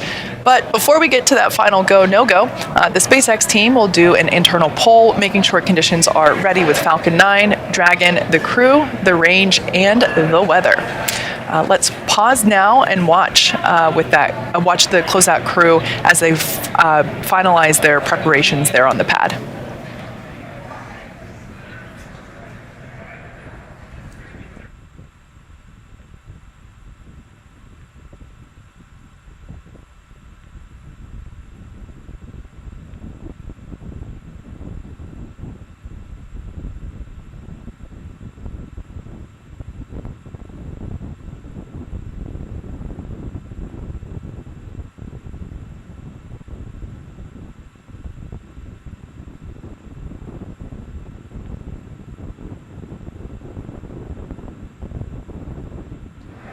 As you can see the crew there on the right-hand side of your screen continuing to wait another 57 minutes until we lift off from pad 39A, which you can see there on the left-hand side of your screen. We can confirm that the closeout team has departed the access arm there, so that's good news. Now, as the countdown continues, let's take a moment to get reacquainted with our crew today. So the AX-1 mission is commanded by retired NASA astronaut Michael Lopez Alegria, a Spanish-American who was born in Madrid, Spain, and is also called Mission Viejo, California, as well as Boston, Massachusetts home. Michael is a U.S. Navy captain and has flown 3 times aboard the space shuttle and once aboard Soyuz, so he has quite a bit of flight pedigree. He has conducted 10 spacewalks in his career, accumulating 67 hours and 40 minutes total in the vacuum of space. Both of these landmarks are NASA records. In 2021, he was inducted into the Astronaut Hall of Fame. You might hear us call him MLA a few times around here, so if you like acronyms, here's a new one for you. The pilot for AX-1 is Larry Connor from Dayton, Ohio. Larry is an entrepreneur, nonprofit activist, investor. He's won aerobatic flying competitions and has summited both Mount Kilimanjaro and Mount Rainier. Through AX-1, he'll become the first private pilot to reach the ISS. He'll also become the first human to reach both... SpaceX, you are go for section 6 of 4.100. When ready, report go for launch. That's in work, SpaceX. All right, so just some back and forth with SpaceX core Arthur Barialt and the crew, continuing to work through our procedures. Ultimately, next check will be to make sure that the crew inside Dragon Endeavour are go for launch. Yeah. Back to our pilot, Larry Connor. As I said, he will also become the first human to reach both the deepest ocean depths and enter the bounds of outer space within 1 year. That's just crazy to me. Larry has been actively involved with the Mayo Clinic and the Cleveland Clinic for many years, helping to understand the effects of aging. This mission will add a new dimension. Go for launch.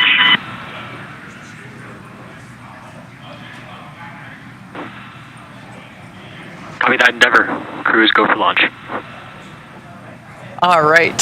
So that is fantastic news. That's basically 4 thumbs up inside Crew Dragon right now. So really good news there. Yeah. So continuing out our crew, moving on to Mission Specialist 1, Eitan Stiba will become the second Israeli ever to fly to space. In many ways, today's mission is a return to flight for the nation of Israel after the Columbia tragedy in 2003.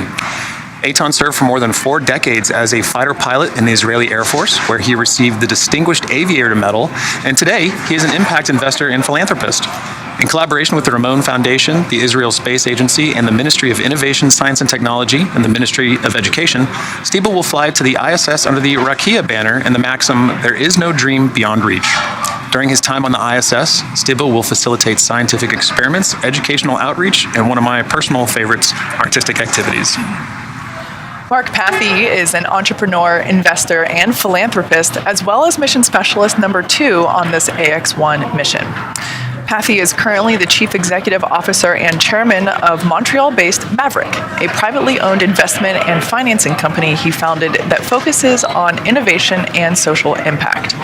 As a strong believer in the importance of philanthropy, Pathy is a member of the boards and executive committees of the Montreal Children's Hospital Foundation, Dans LaRue, and the Pathy Family Foundation.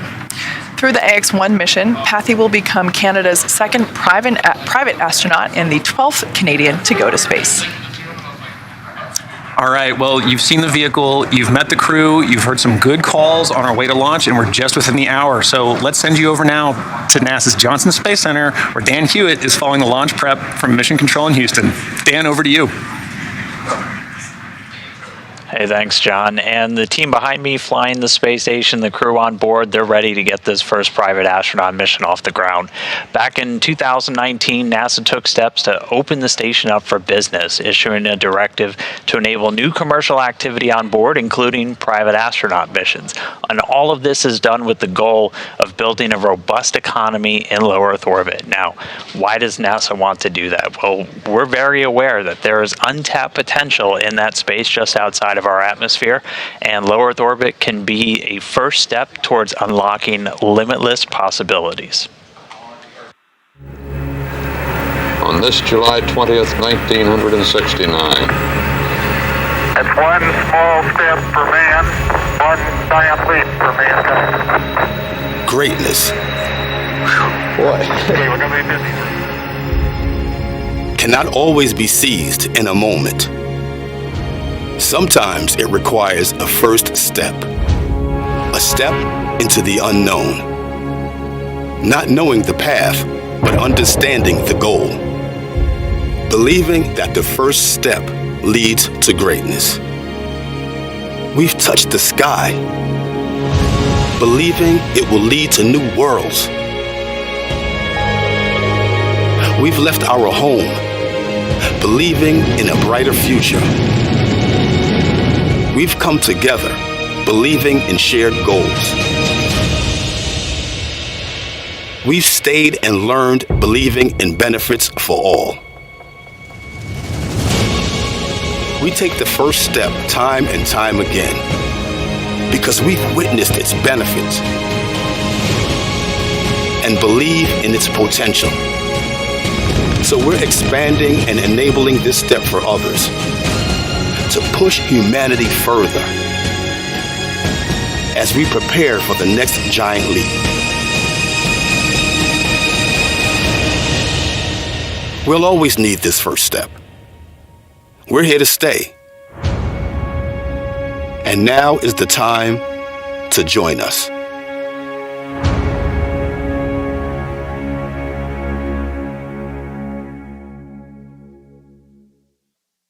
And low Earth orbit is that first step. And for NASA, we're in it for the long haul. For the last more than 20 years, we've shown that you can get incredible value from doing research and technology demonstrations in low Earth orbit on the station. And along the way, we've continually increased our work with commercial organizations, flying research, payloads, entire facilities, experiments, and working with U.S. companies to fly cargo and crew to the station. The latter of those laying the groundwork for the mission we're seeing about to launch today. And we're continuing to look ahead onto the horizon, working with companies like Axiom and others to get a jump start on developing new destinations in low Earth orbit where future astronauts, and not just those from NASA, will be able to go and explore and do research just outside of our atmosphere.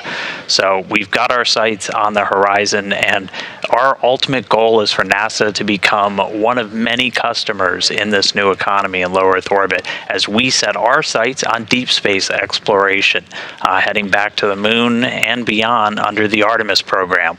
Now, the AX-1 mission's a good example of the public and private partnerships that are going to make that future vision a reality. But to take a little bit deeper of a dive, let's jump over now to my colleague Megan Cruz, who's standing by at Kennedy Space Center with NASA Administrator Bill Nelson. Over to you, Megan. Good morning to you, Dan, and good morning, NASA Administrator Bill Nelson. Great to have you here, as always. Good morning. Well, I wanted to talk to you because we know that one of NASA's goals has been to enable commercial efforts in space. With today's Axiom 1 mission, the first all-private crew to the International Space Station, what does today represent for the agency? We're taking commercial business off the face of the Earth and putting it up in space. And that's one of our main programs now, because we want to get NASA out of low Earth orbit and go explore the heavens. We want to direct our energy and our resources to do that, because we're going back to the moon and we're going to Mars. And so we want, for example, we're going to continue the space station for another 8 years. Yep. We want to have commercial space stations. NASA wants to become the ability to lease space on a commercial space station instead of having the responsibility of the space station. Yeah, let's talk a little bit more about that, because I know that we've seen success with commercial cargo missions, commercial crew missions. Are commercial stations next? Indeed. Well, that's what we're doing today. We are bringing a commercial company to our ISS. We are then going to have them attach a commercial module to the International Space Station. And then we're encouraging the building. We've got initiatives out there in private industry right now to build a commercial space station. And then all of our international partners on the space station, we're taking with us out into, for example, lunar orbit. The Gateway, which is like a space station in lunar orbit, is going to be a number of nations landing on the moon. We're going to have other nations participate as well. Yeah, it seems like there's a lot of partnerships going forward with NASA to accomplish some of the big goals that we have. Well, as it should be, because our program is internationally, and when we go to Mars, there's going to be a delegation from planet Earth. Mm-hmm. Are you excited for today's launch? Oh, is the Pope Catholic? Yes. Well, thank you so much, Administrator. I really appreciate you being here, and I hope you enjoyed today's launch. Thanks a lot. All right, back to you guys at Hawthorne. We're at T-minus 46 minutes, 10 seconds. We've just heard from the SpaceX launch director. Brief the CE or LD, and they will approve aborting the countdown. For urgent issues affecting the safety of the operation, operators shall call hold on the countdown net. Launch control will abort the launch auto sequence and immediately proceed into launch abort. In T-minus 10 seconds, launch control will be hands-off and relying on automated abort criteria for the remainder of the count. Operators advise the launch director whether structural breakup or fire is imminent occurring per Dragon manual escape flight rules. For those operators in firing up 4, in the event of a fire alarm, key operators noted in 57.83 will remain at their post while the alarm is evaluated. In the event that personnel safety is threatened, evacuate to the south-facing emergency exit, which leads directly outside. Firing up 4 and MCCX will go into a sterile cockpit and lock down for the duration of the time the launch escape system is armed. Launch control at this time, you may proceed with arming the crew arm for movement. Over that, arming crew arm for movement. T-minus 45 minutes and counting. You've just heard the SpaceX launch director give the final execution instructions to the launch team. Access arm retraction started. We're ready for propellant load. That'll begin in about 10 minutes. Before that, we've got crew access arm to retract happening now, and then arming of the launch escape system. Everything continues to look good for an on-time launch of Falcon 9 with Axiom 1 mission.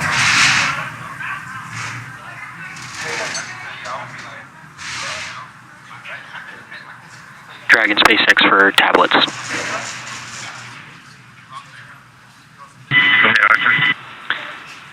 As we prepare to step into LES arming, I need you to verify that the elastic bands are over the corners of all of the iPads in the vehicle. Roger, stand by.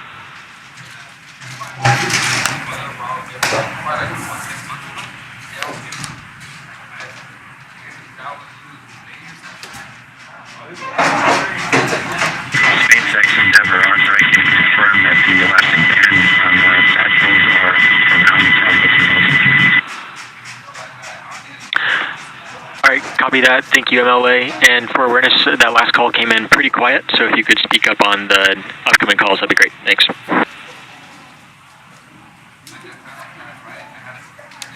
Okay.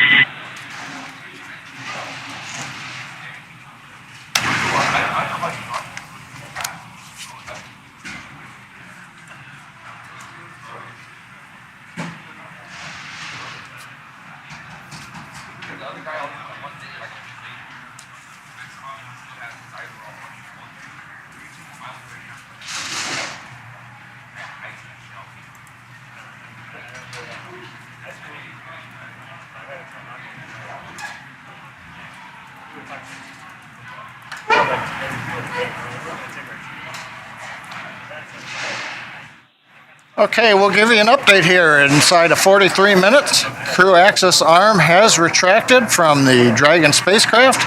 Next up, we've got launch escape system arming. And then at T-minus 45 minutes, or T-minus 35 minutes, we'll begin loading propellant onto the Falcon 9. So right now, Falcon 9s go, Dragons go. Weather looks good, and the range areas are also cleared for launch. So Kate, John, everything is looking good.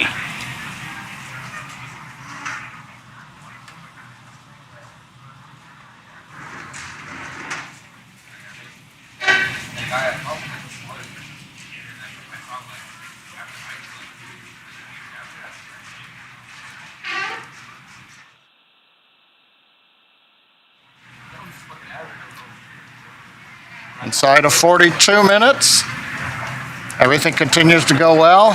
Waiting now for launch escape system arming.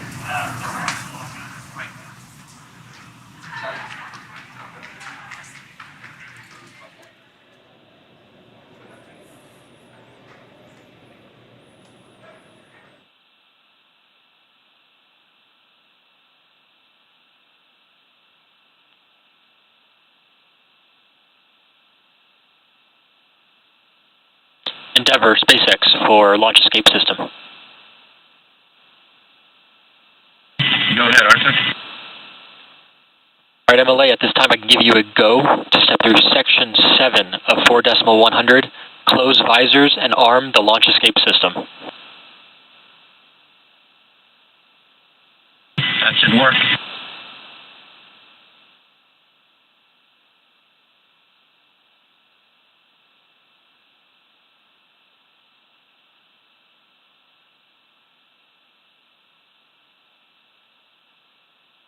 SpaceX Endeavour, visors are closed. We are arming the launch escape system.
Dragon SpaceX launch escape system is verified armed.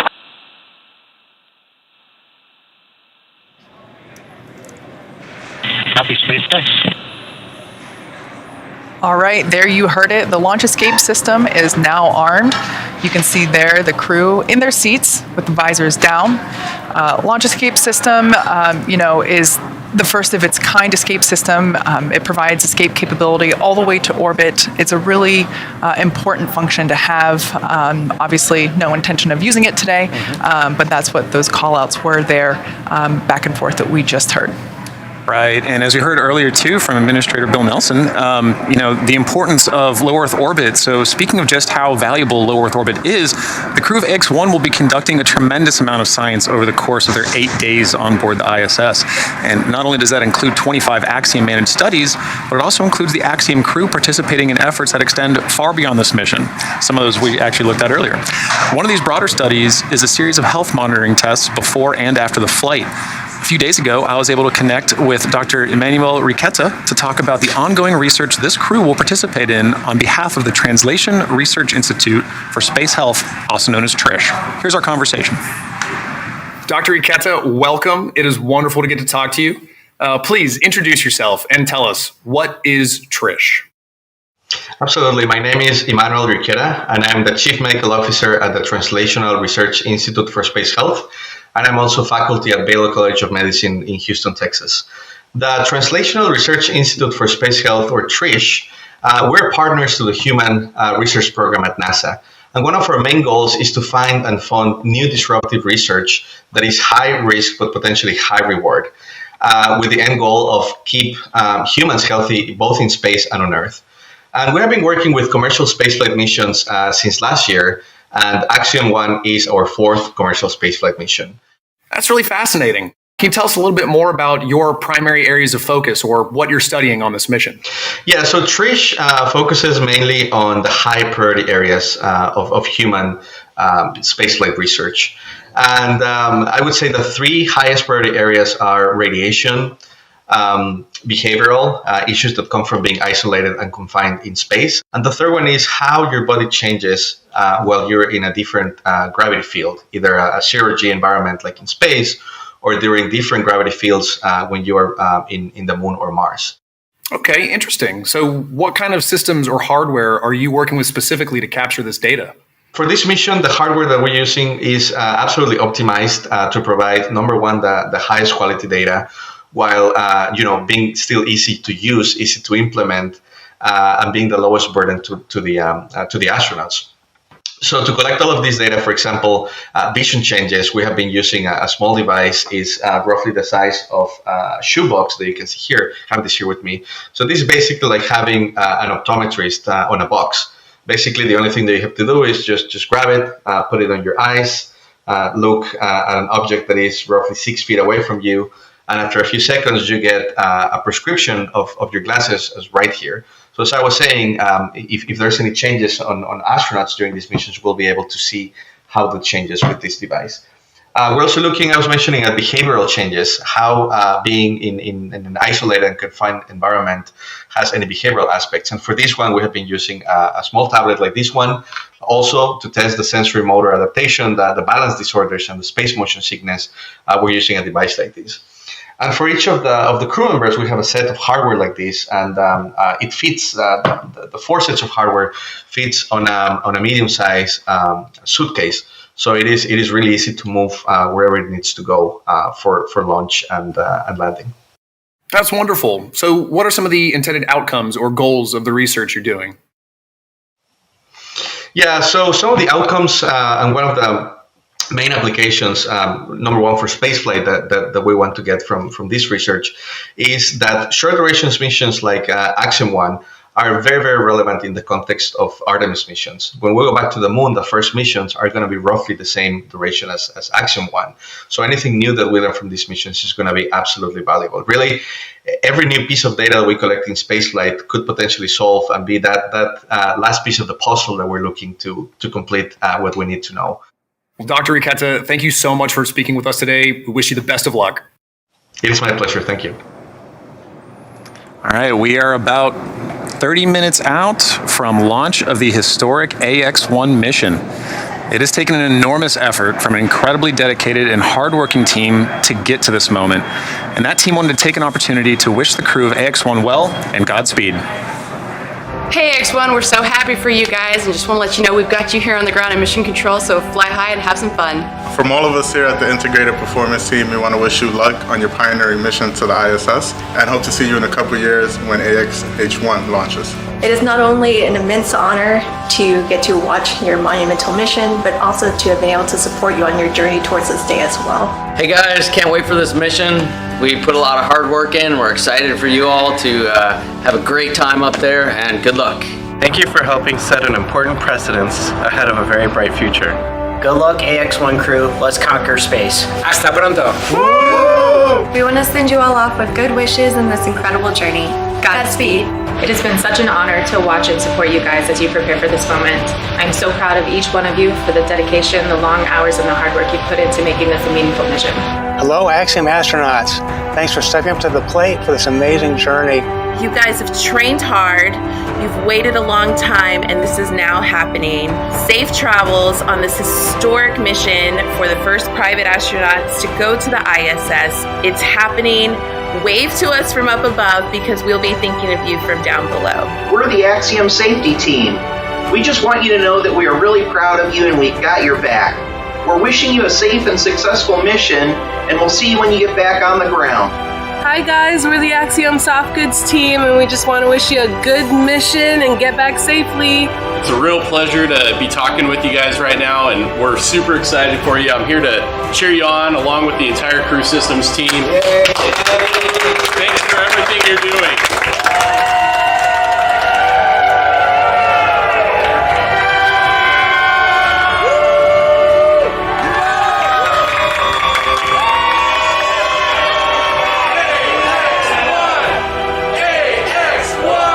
I wish you all the very best, the greatest of success, and the most fun and the most challenging, interesting thing in your life. Go big and enjoy your time on the ISS. We'll see you back on the ground. Hey guys, I am so proud of the Axiom 1 crew. It's so fun to be a part of something bigger than you and to contribute. Most important thing to remember, guys, take some time to look out the window and appreciate where you are. It's space.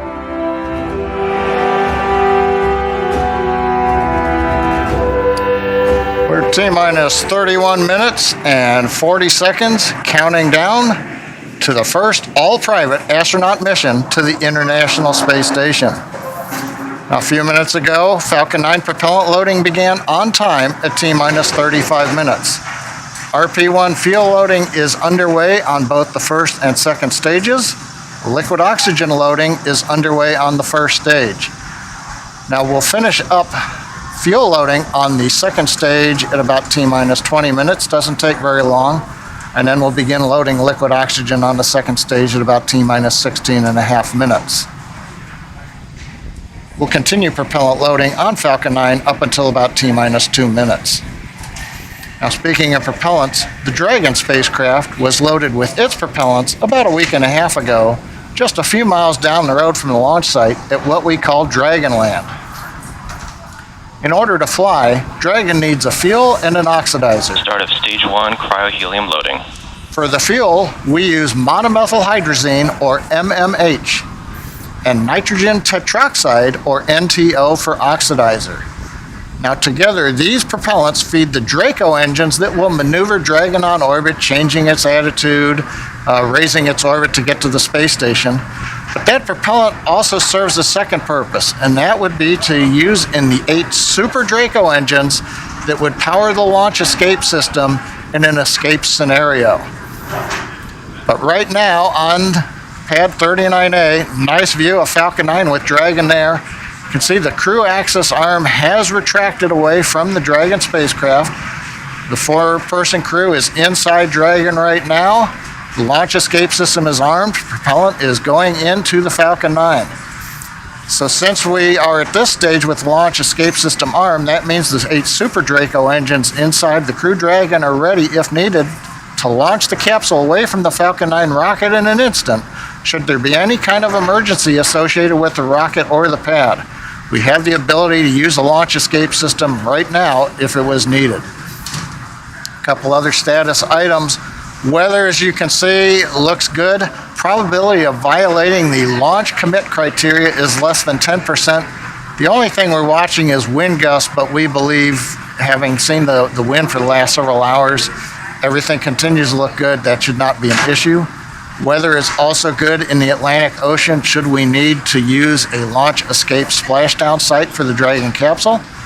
We've also got upper altitude winds we've been checking out. Balloons have been released by the range here recently.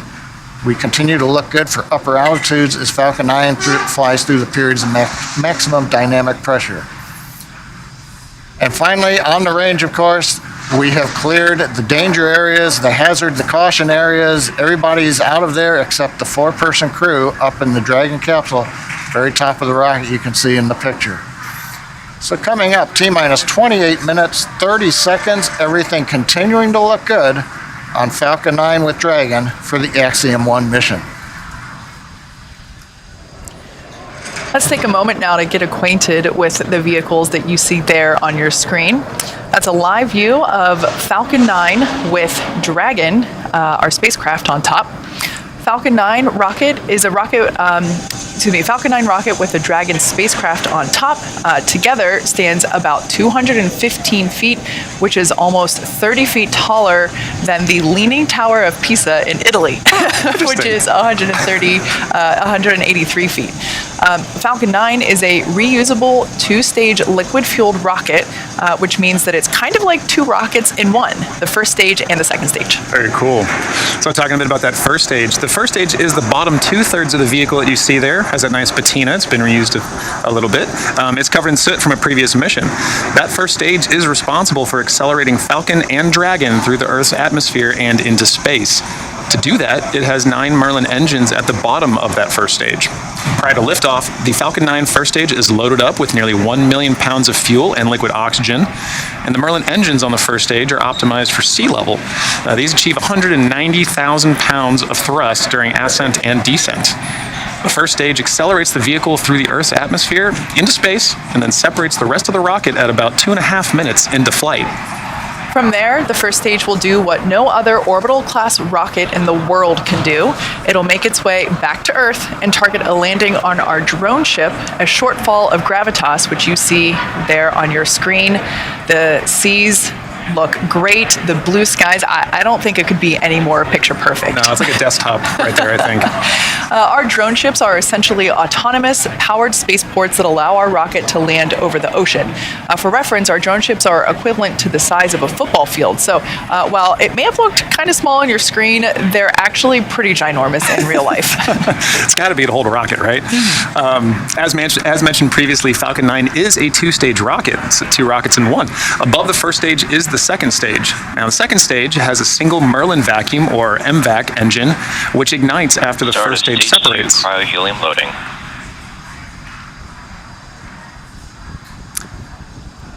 Now, the second stage is essentially a smaller version of the first stage, and whereas the first stage is designed to power the vehicle out of Earth's atmosphere and the forces of gravity, the second stage is specifically designed to operate in the vacuum of space.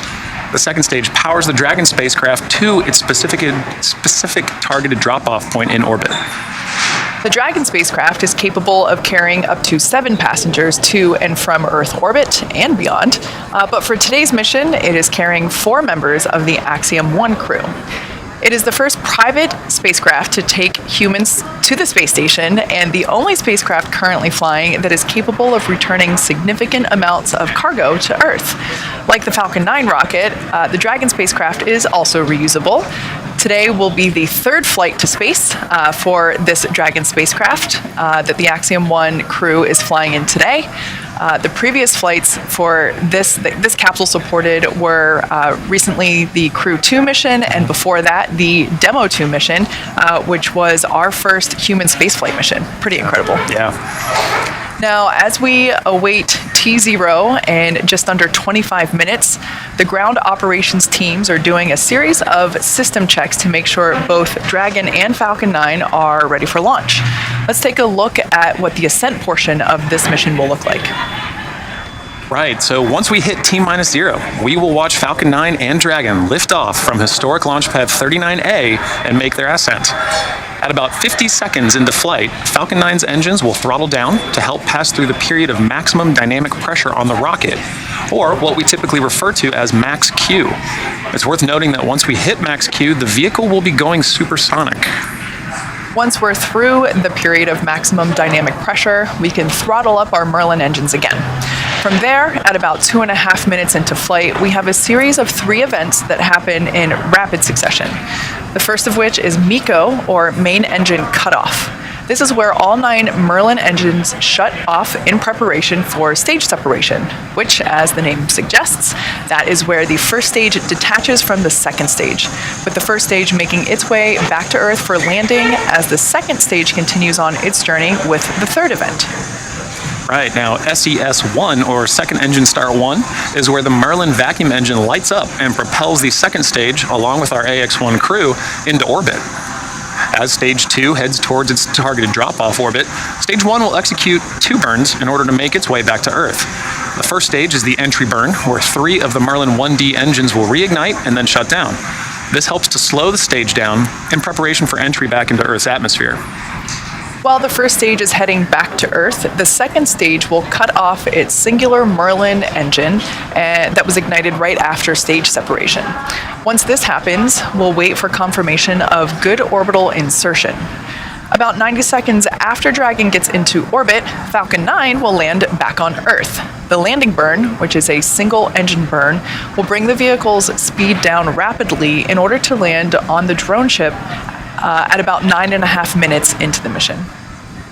And while Falcon 9's first stage is landing, Dragon is preparing to separate from the second stage. At about 3 minutes after the second stage gets into orbit, we should have a great view of Dragon with its 4-person crew drifting away from the second stage. Now, once Dragon is a short distance away, it will begin checking out its Draco maneuvering thrusters to make sure Dragon continues to increase separation distance from the second stage. And lastly, the nose cone deploy sequence will initiate just before T+12 minutes and finish around T+15 minutes. And this sequence will expose Dragon's docking mechanism in advance of its arrival at the International Space Station. So, as you can tell, it's a pretty jam-packed 12 minutes. Yeah. Pay attention. Pay close attention to what you're listening to. Don't blink. With all of that in mind, let's head back over to Dan Hewitt for an update from the ISS team over at Johnson Space Center. Dan? Hey, thanks, Kate. Now, inside the room, the International Space Station Flight Control Room, Flight Director Scott Stover is leading the teams right now. But just about 4 hours ago, NASA Flight Director Diane Daly gave a go on behalf of the combined ISS team to the SpaceX mission director, just saying that ISS, or the space station, was go for launch. Now, to get there, we've got a list of flight rules, basically just guidelines for all of the major systems we have to make sure are functioning on board station before we can give a go to launch another crew up there. So we're looking at everything from those core critical command and control computers, verifying we have a good communication path through our tracking and data relay satellites, ensuring that the atmosphere, all of the life support systems on board are functioning, even the mechanical systems like the docking port where this mission is headed. So we're expecting today's flight to be about a 20.5-hour journey from launch to docking, with the Crew Dragon Endeavour headed towards the Node 2 Zenith. That's the space-facing port on the top of Node 2, the Harmony module on board the station. And once they get there, they're going to get welcomed by the Expedition 67 crew, which is made up of 7 individuals right now, 4 from our SpaceX through Crew 3 mission with 3 NASA astronauts and 1 ESA European astronaut, and they're joined by 3 cosmonauts that just arrived on station about 2 weeks ago. Now, so it's going to take them about 20.5 hours to get there. That docking right now is targeted for 11:45 GMT on Saturday. That's 6:45 a.m. here in Houston, 4:45 for the teams over in Hawthorne. And so once they get there, they'll be able to get out of their suits on board the Dragon spacecraft, while the team on board station moves into what's known as the hatch operations.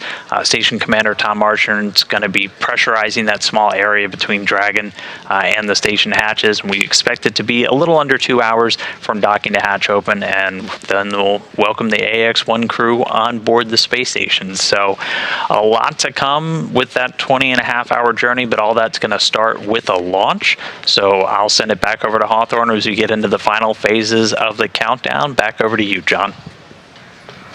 Right. Well, Dan, as you mentioned, it all starts with the launch. And Kate, it's looking like it's getting pretty busy here. People are excited about seeing a launch, right? Yeah, we're just now under 20 minutes until liftoff. As you could probably tell by the noise, the crew here, the crowd here in Hawthorne, we're at SpaceX headquarters in Hawthorne, California, is starting to gather just beyond Mission Control here in the building. And you might be able to tell by the ambient noise, in addition to the live production noises that you also hear. You know, we are in a rocket factory. But yeah, you can see there the crowd is starting to grow behind the team there at Hawthorne Mission Control. Now, we saw Dan speaking earlier from Mission Control in Johnson. There is a Mission Control Center in Florida where the SpaceX teams are also gathered in Firing Room 4. And then we have the Mission Control Center here. There's a shot of our Firing Room 4 there in Florida at Cape Canaveral. You can just barely make out Pad 39A there in the distance there through the window.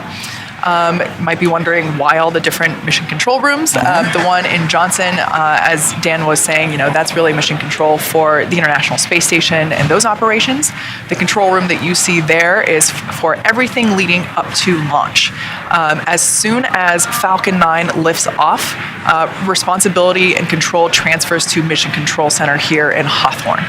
So just a quick explanation for why so many rooms with computers. Exactly. Yeah, and in addition to all the teams gathering here, we've got teams of our own gathering in Houston at Axiom headquarters. You can see there on your screen Axiom Mission Control with the lovely Axiom family behind them looking in proudly. All right, well, Dan mentioned that, first we have launch, then we got rendezvous and docking, and then we've got 8 days of jam-packed activity on the ISS. So busy. Yeah, and docking day it's not just a ride to space, right? You get up there, you open that hatch, and crew is working. I got a little chance to look at some of their timeline, and as soon as they open that door, they are getting invited in, they are getting trained on some emergency procedures, and then stepping right into payload activity, stowage transfers, and just generally getting acclimated, but they're working before they go to sleep, and the work doesn't stop there. It sounds a lot like everything leading up to launch itself. Everything is scheduled, planned. Even, we know that even sleep time is scheduled on the ISS. And something that's incredible to me is that not only do you have work to do, your science experiments and that kind of stuff, not only do you have to get some sleep, or you can, you also have to exercise, right? The exercise time, which can be a couple hours. LOX load has started. All right, so good news there. We have begun LOX load, liquid oxygen loading on second stage. So that is currently underway for first and second stage, as well as loading of RP1, which is our fuel on both first and second stages. Right, and again, some of those things that he talked about, it's all following a timeline, right? And we are listening for those important cues along the way that we're hearing on these nets or on the loops, listening for where are we along in that timeline, so we know exactly where we are in terms for launch as we count down at just T-minus 15 from launch. Yeah, so I'm looking at my dashboard here. It looks like fuel load on second stage is now complete. So we're beginning that LOX load as we just heard. LOX load and fuel load continues on first stage. Axiom crew continuing to wait, following along with everything happening there with the touchscreen displays there above them, as well as their tablets strapped to their legs. Right. Everything continuing to look nominal for liftoff in just about 15 minutes. And as we approach that liftoff in these final moments of our countdown to launch, Axiom Space founders Cam Gaffarian and Mike Suffredini wanted to take a moment to reflect on this mission. Well, this moment for me and Michael is a very special moment. in a beginning of many beginnings, right? The launch of AX-1 going to International Space Station as part of our journey to build the first private commercial space station. And we're so grateful to be here and delighted at this moment as part of this incredible journey to commercialize and privatize low Earth orbit. On behalf of Cam and I, we'd like to thank the entire team that's made this historic journey possible. The SpaceX team in particular has done a tremendous job of prepping our crew for a launch on their transportation vehicle. The crew itself has done a fantastic job of getting themselves ready and planning their research. NASA, of course, we can't do this without NASA's leadership and support. And to each of you in the Axiom Space family, we couldn't have done it without you. We're looking forward to a bright future together. T-minus 14 minutes, 7 seconds, and continuing to count down. Everything is still looking good for launch of Falcon 9 and Dragon. That'll occur 17 minutes and 12 seconds after the hour. As a recap, Falcon 9 began propellant loading at T-minus 35 minutes. We just heard loading of the RP-1 fuel. The kerosene fuel onto stage 2 was completed right on time at T-minus 20 minutes. We've still got fuel going onto the first stage. Looks like we're about 90% or so full right now. Fuel loading will finish up at T-minus 6 minutes, and we'll hear that call out in the countdown. Meanwhile, densified liquid oxygen is continuing to load onto both the first and second stages. First stage will close out at T-minus 3 minutes. The second stage, we just began loading liquid oxygen at T-minus 16 and a half minutes just a few minutes ago. That'll wrap up at the T-minus 2 minute mark. Now we load the liquid oxygen as late as we can in the countdown.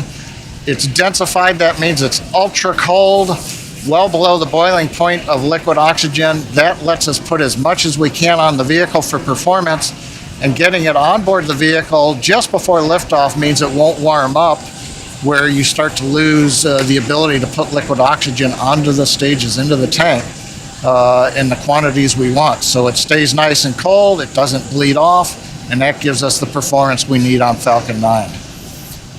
Continuing on, Falcon 9, checkouts of the thrust vector controllers, what we call TVC wiggles, you may hear that term, they're coming up. We're also going to be doing throttle valve checkouts on the Merlin engines. That helps control the power of the engines as we go through flight. For example, you hear a throttle down or throttle up as we prepare for the period of maximum dynamic pressure. As we come up on the 12-minute mark, the range continues to be go. Roadblocks are up, all the hazard areas are clear. Airspace, sea space is good. The weather is go. Beautiful shots you can see here, blue skies. I'm looking forward to some great views from the cameras as we head into space. And then finally on the Dragon side, the Dragon mission director and team, they're reporting no issues. We've done the communication checkouts with the crew. You can see the crew axis arm has retracted into the launch position. You can see Dragon now with the strung back of the transport erector, and the umbilical is going to Dragon alongside of it. We've also armed the launch escape system, and obviously the crew is strapped in the Dragon capsule and they're ready to go. Final instructions of the crew will come in about a minute and a half at T-minus 10. We'll listen to that. The crew displays will be configured for launch, and that setup will give the crew insight into how the launch is proceeding, and it provides constant updates on vehicle health. The T-minus 5 minutes will be in the terminal count for Dragon. Dragon will transition to internal power, going to its onboard batteries and off of the external ground power. We're going to hear continued callouts on the countdown net as we go from T-minus 10 to 0, and then as we fly after T0 and liftoff, we'll hear callouts as we head into space. And that'll be letting the crew know as they reach each of the milestones. Our next big event coming up at T-minus 10 minutes is we're going to do launch commit criteria, and final instructions will be going to the crew. One other thing that you will hear is during ascent you may hear 1 Alpha, 1 Bravo, 2 Alpha.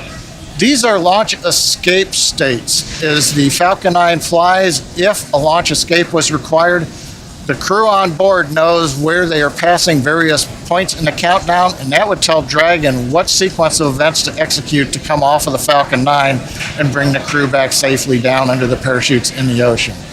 Right now, T-minus 10 minutes. Let's listen in to the countdown now. Dragon, SpaceX, confirmed crew displays are configured for launch. SpaceX Endeavour, we confirm they're configured. Copy MLA, and on behalf of the entire SpaceX team, we're honored to have you aboard Endeavour for its third flight to the International Space Station. Axiom 1 marks a new step in commercial spaceflight and research. We wish you a great mission, good luck, Godspeed, and enjoy the ride. Thanks for those words, Arthur. I've got a few of my own. I'm going to let my crewmate Eitan say it first, though. שלום.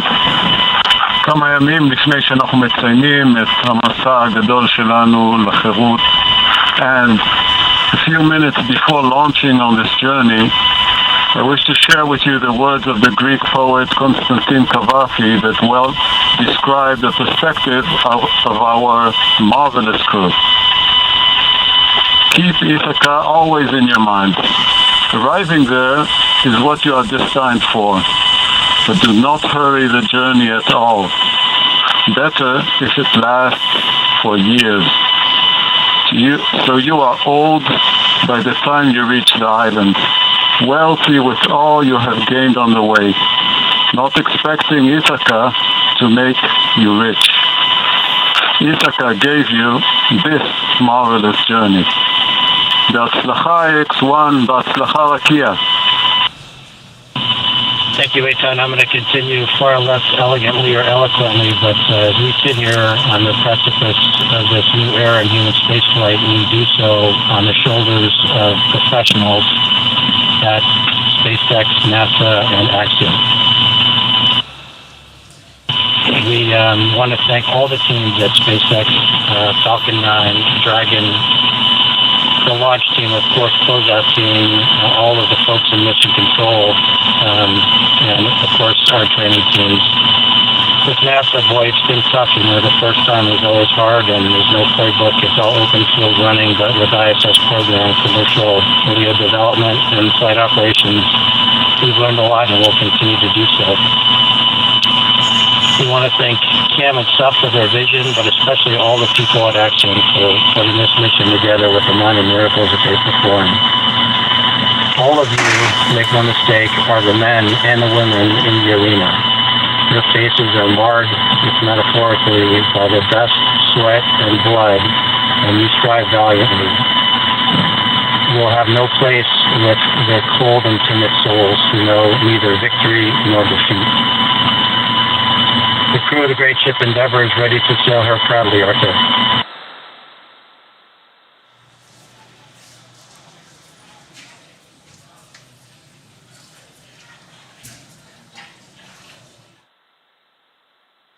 Some heartfelt words there. Stage 1 engine chill has started. All right, so there was the call that we have begun to chill the engines on the first stage. So what we're doing right now is flowing a little bit of the super chilled liquid oxygen through the turbo pumps on those M1D engines. There's 9 of them at the base of the first stage. And that's essentially bringing them down to the temperature of that super chilled liquid oxygen to prevent any thermal shock to the hardware. And just before that call, some really heartfelt words from Commander MLA and Mission Specialist Eitan Stiba. Really love hearing that commentary. Stage 1 RP load is complete.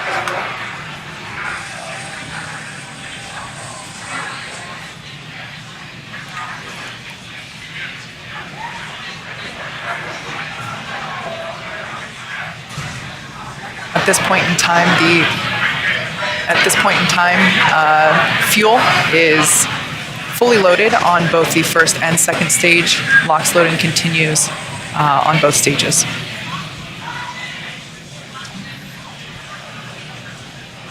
Coming up on 5.5 minutes. Kate's let us know that we've got the fuel load complete.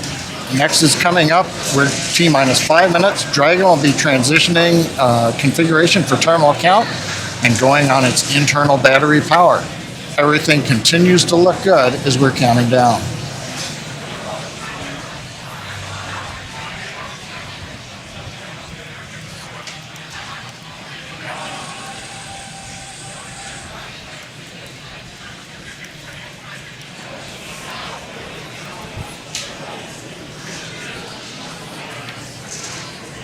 Dragon is in configure for terminal count.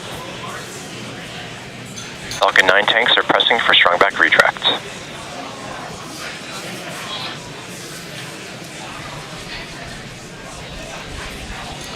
You've heard the call out. We're pressurizing the tanks for strongback retract. We'll hear a sequence momentarily. Strongback is retracting. Actually, that's the start of about a 1 minute sequence.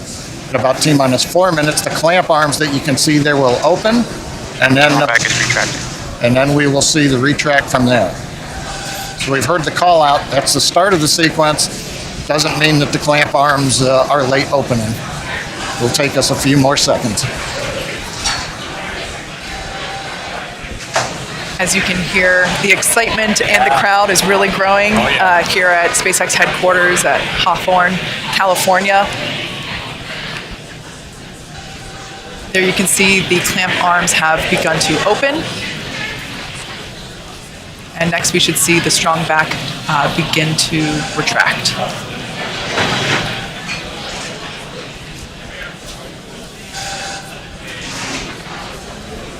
This structure is what we basically use to transport the fully integrated vehicle to and from the hangar, to the launch pad. And there you can see that strong back retraction has begun.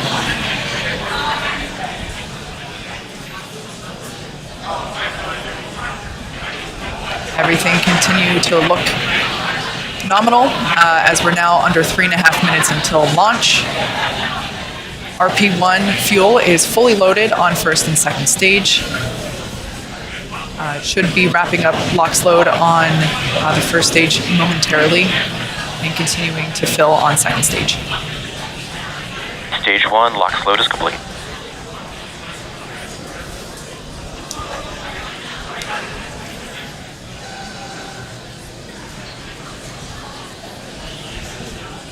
We're under 3 minutes until liftoff of the Axiom 1 mission. Dragon is in terminal count and is on internal power.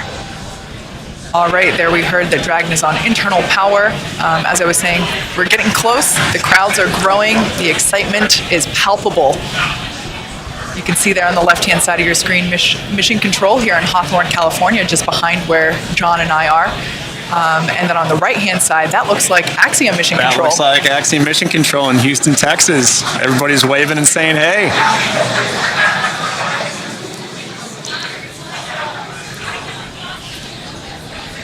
All right, at this point in time, that LOX load on first stage is complete. So the first stage is now fully loaded with all of its propellant. LOX load on second stage continues.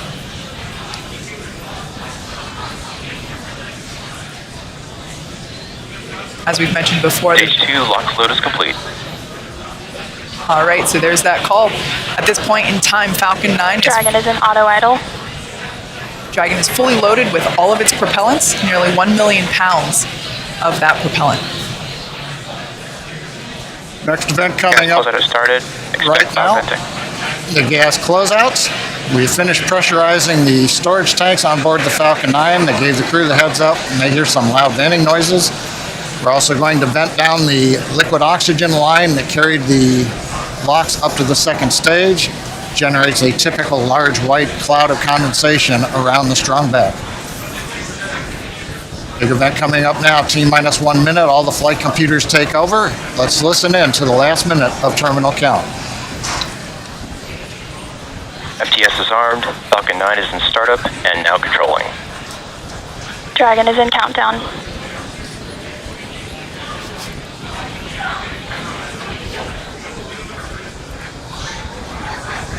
Dragon, SpaceX, go for launch.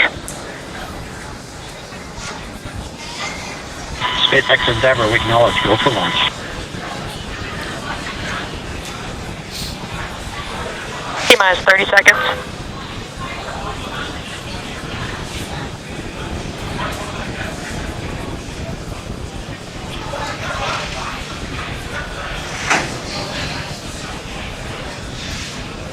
T-minus 15 seconds. 10, 9, 8, 7, 6, 5, 4, 3, 2, 1, 0. Ignition. Start. Liftoff. Go Falcon, go Dragon. Godspeed, Axiom 1.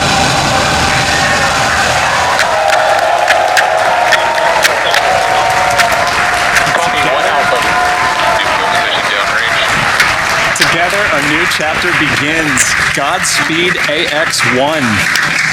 Stage 1 propulsion is nominal.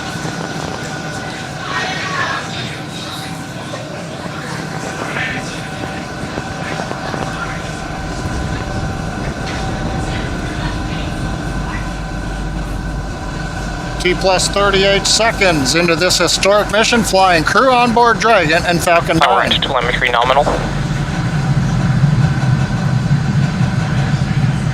Stage 1 throttle down.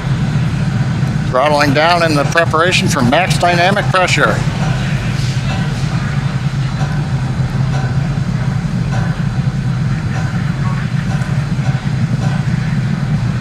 Falcon 9 is supersonic.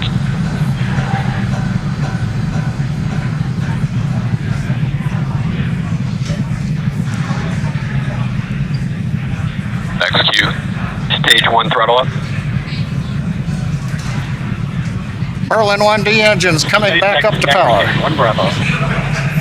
Copy, 1 Bravo. The crew calling out 1 Bravo should a escape situation arise. It tells the Dragon flight computer what profile to fly using the Super Draco engines.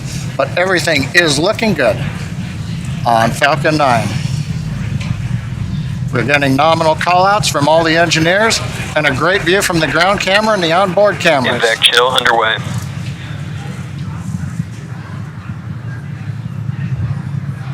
Beginning to chill in the second stage turbo pump in preparation for its ignition coming up in just over half a minute from now. Coming up on about 3.5 G's acceleration for the crew. We'll begin throttling down the Merlin engines to hold that level of acceleration.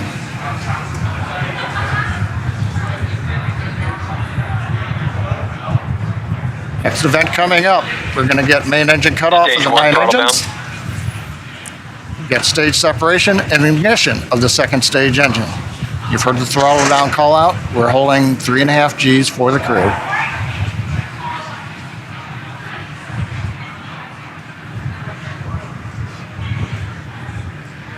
And Miko.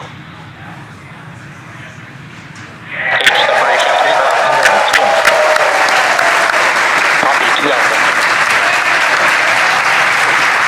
Invac ignition.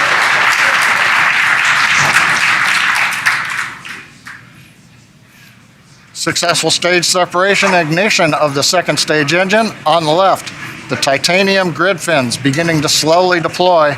Great views from the first stage camera. The first stage now begins a slow flip maneuver. You can see the white nitrogen gas plumes as we reorient for an entry back through the Earth's atmosphere a little bit later in the plus count. Second stage, we see the engine nozzle glowing red. Everything continuing to look good on the second stage.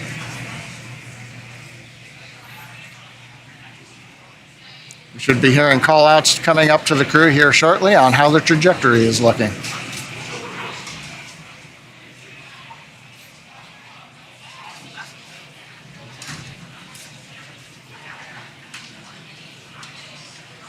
Dragon SpaceX, trajectory nominal. It's what we like to hear. Acquisition of signal, Bermuda. An AOS Bermuda acquisition of signal. The Bermuda tracking station now getting telemetry from the second stage of the Falcon 9 with the Dragon on top. T plus 4 minutes, 10 seconds. Everything continues to be nominal. First stage coasting to apogee, and then it will come back down for landing on the drone ship.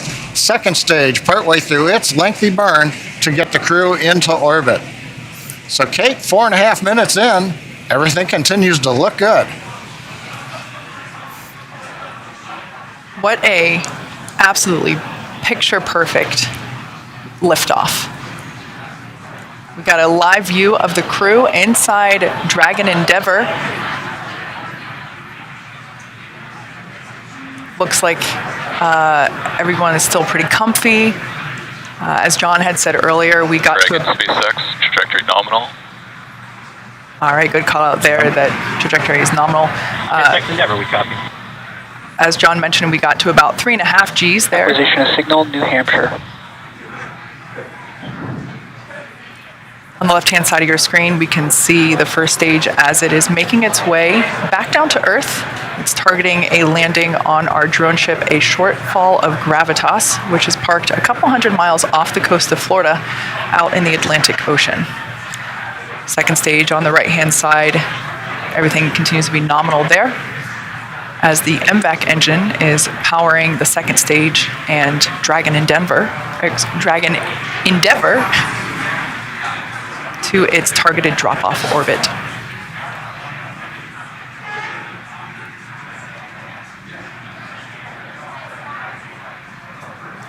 Absolutely beautiful views of both the first and second stages. SpaceX, trajectory nominal. SpaceX Endeavor, copy. All right, so coming up in about 1.5 minutes, the first stage will execute the first of 2 burns required for today's landing attempt. At about T plus 7 minutes and 30 seconds, we'll see the entry burn begin. That's where the first stage will ignite the center engine first, and then a couple seconds later, ignite 2 more engines, so a total of 3 engine burn, which will last about 29 seconds. The entry burn slows the vehicle down significantly as it re-enters back into the Earth's atmosphere. The first stage sees high drag, which scrubs roughly 70% of that velocity by the time that the landing burn begins. Stunning view where you can see the curvature of the Earth there on the left-hand side. Dragon, SpaceX, trajectory nominal. SpaceX Endeavor, we copy. There you can see the nitrogen gas thrusters. So that's the puff of gas that you see there occasionally. That's used for attitude control systems. We also utilize those grid fins that you see. There are 4 of them placed around the booster. And those grid fins also help steer for a precise landing, either at Stage 1 entry burn startup. Stage 2, flight All right, termination. there we can see that entry burn has begun. We are targeting a landing on our drone ship, a Shortfall of Gravitas today. Everything continuing to look nominal with trajectory and MVAC performance there for our second stage on the right-hand side.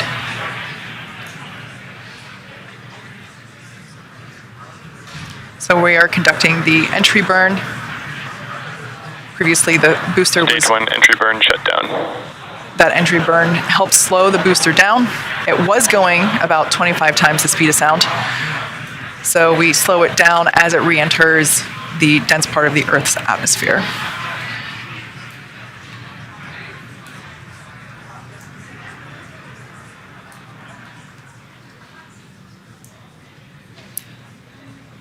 The next event is second engine cutoff, or SECO 1, as you see it there on the timeline at the bottom of your screen.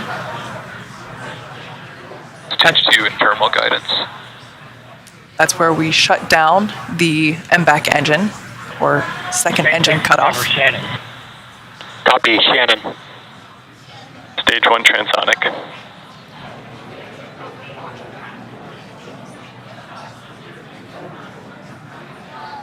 Note that our landing burn and second engine cutoff will occur about the same time. Shutdown.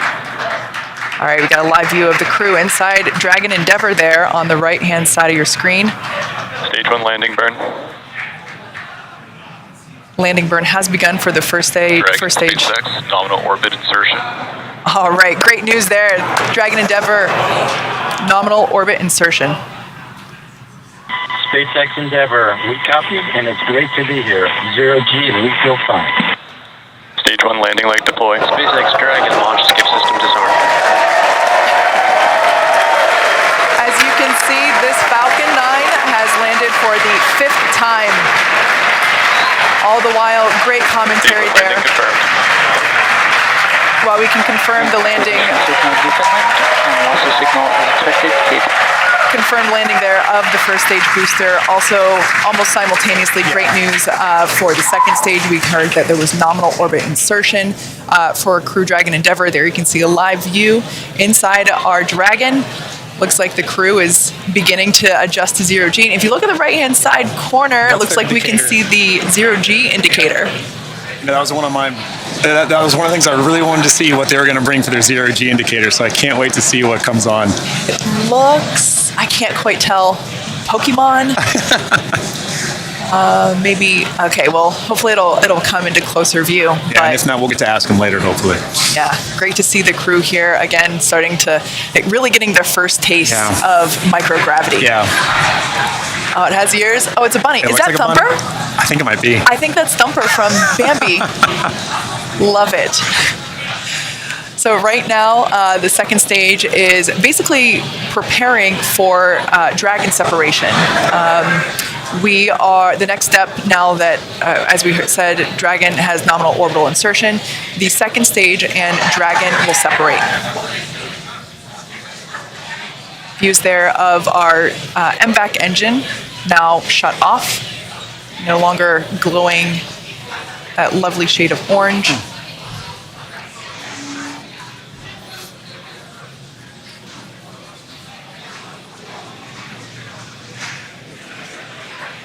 Right now, the second stage is about 200 kilometers above Earth.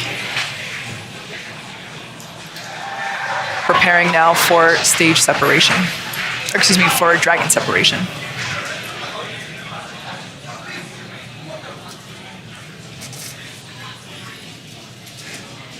For those of you that have just recently joined us, we had an on-time liftoff of the Axiom 1 crew. They are now in space and coming up to separation from second stage, at which point they will then begin to make their journey, continue their journey to the International Space Station.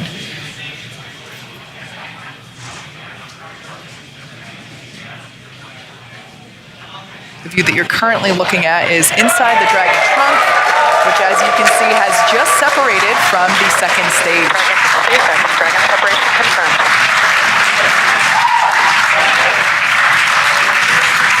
On behalf of the Falcon 9 team, welcome to space. Thanks for flying Falcon 9. You guys enjoy your trip to that wonderful space station in the sky. Do some great research for us. We'll look to see you back here on the ground. Now stand by for some words from LD. And MLA and the rest of the crew Endeavor, glad we got to have some fun this morning. We'll probably be calling it an early weekend over here at the Cape. Pass you over to Anna and the team. You'll be in good hands. Godspeed, Endeavor. Enjoy the rest of your flight. Cheers. Hey, Mark. It was a lot of fun. I venture to guess we had a little bit more than you did. We thank you and your launch team, Girth, you and the Falcon 9 team. That was a hell of a ride, and we're looking forward to the next 10 days.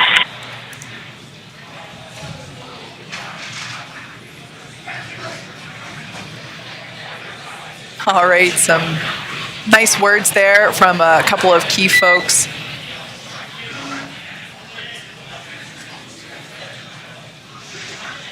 Our first Quindar tone of the mission. Yeah. I queued up right when I heard that. There we can expected loss of signal, Bermuda and New Hampshire. There we can see Dragon Endeavor on its way to the International Space Station. It has separated. There's a view Dragon inside. SpaceX, we had nominal dehumidifier activation and service section Draco checkouts.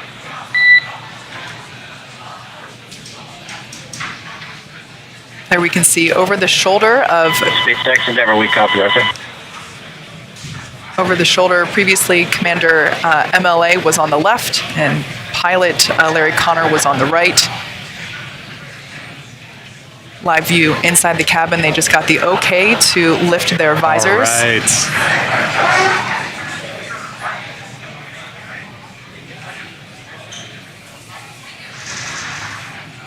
All right. So we can see that everyone is in space. Yeah. We can see that zero-G indicator floating around. Great view there of Dragon Endeavor. Now in space with the Axiom 1 crew on their way to the International Space Station. Yeah, I mean, this is a day of firsts. You know, this is my first time getting to participate in a launch like this. This is a first for Axiom. I mean, this is a first for spaceflight. And it's just wonderful to see such a picture perfect launch. It really was. We saw the landing and we saw orbital or zero-G insertion at the same time. I mean, that was perfect. Yeah. It was wonderful to see.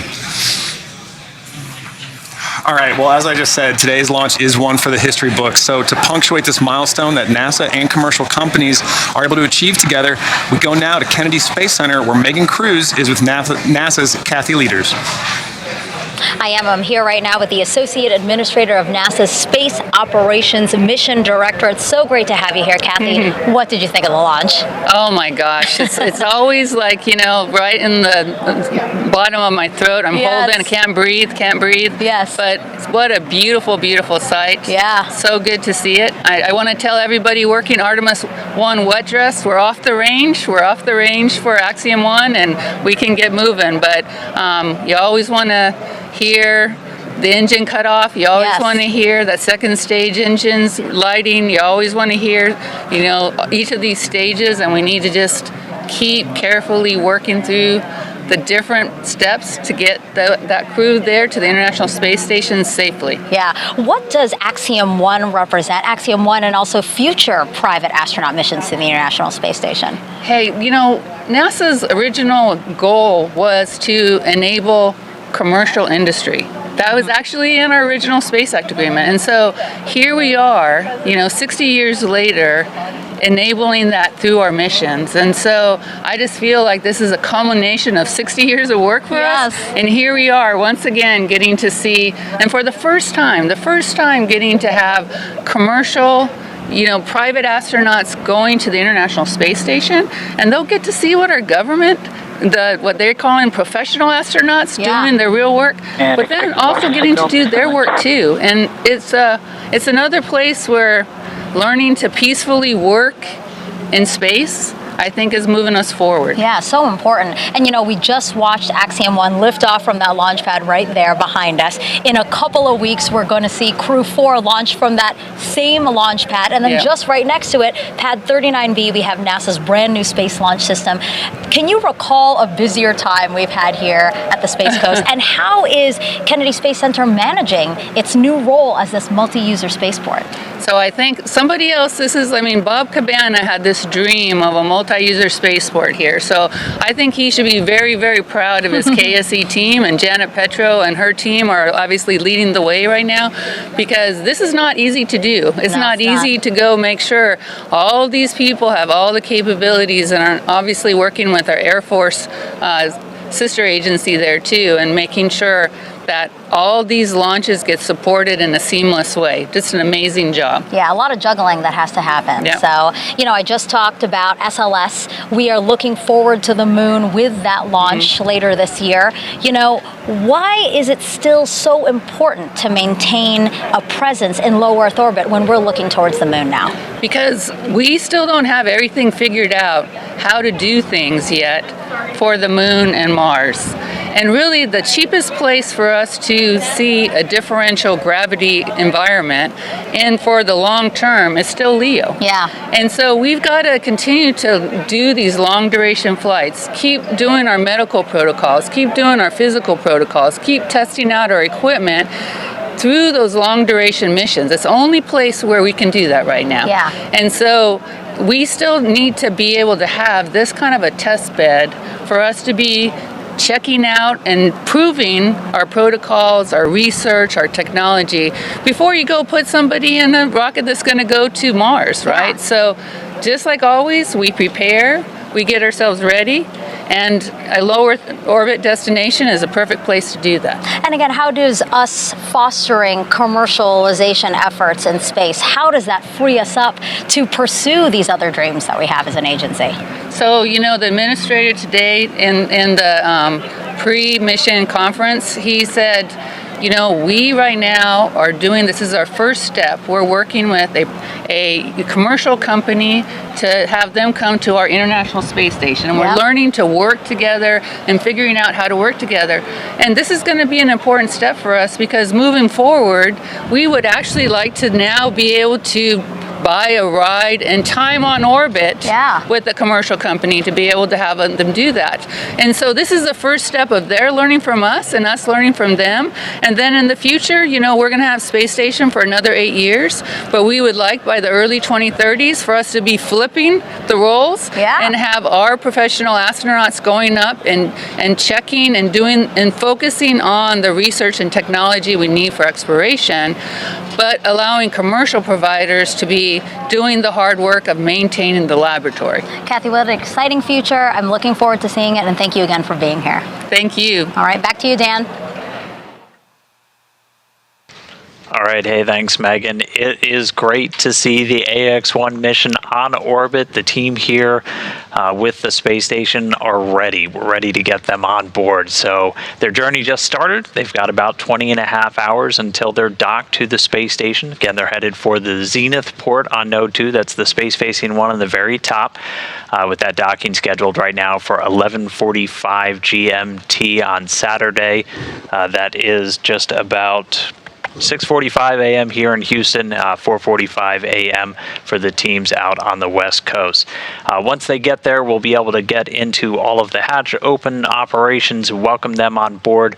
We expect the hatches to open up about 2 hours after that docking, maybe a little bit less, and then that welcome ceremony coming not too long after. So that'll do it for us for today, at least here from Houston. We're going to be joined again tomorrow by the SpaceX and the Axiom team as we walk you through the final stages of the rendezvous, and that coverage is going to be starting at 4:30 a.m. Central, 2:30 a.m., so an early morning, my friends over there on the West Coast. So with that, again, congratulations to the SpaceX and Axiom teams for getting this crew on orbit. We'll be ready for them tomorrow to get them on board the space station. I'll send it back now to the team at Hawthorne and over to Kate. Thanks so much, Dan. Actually, just heard in our ears just now, successful nose cone opening.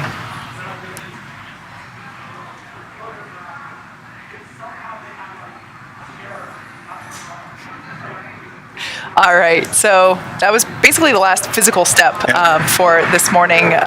So that we're going to start wrapping it up.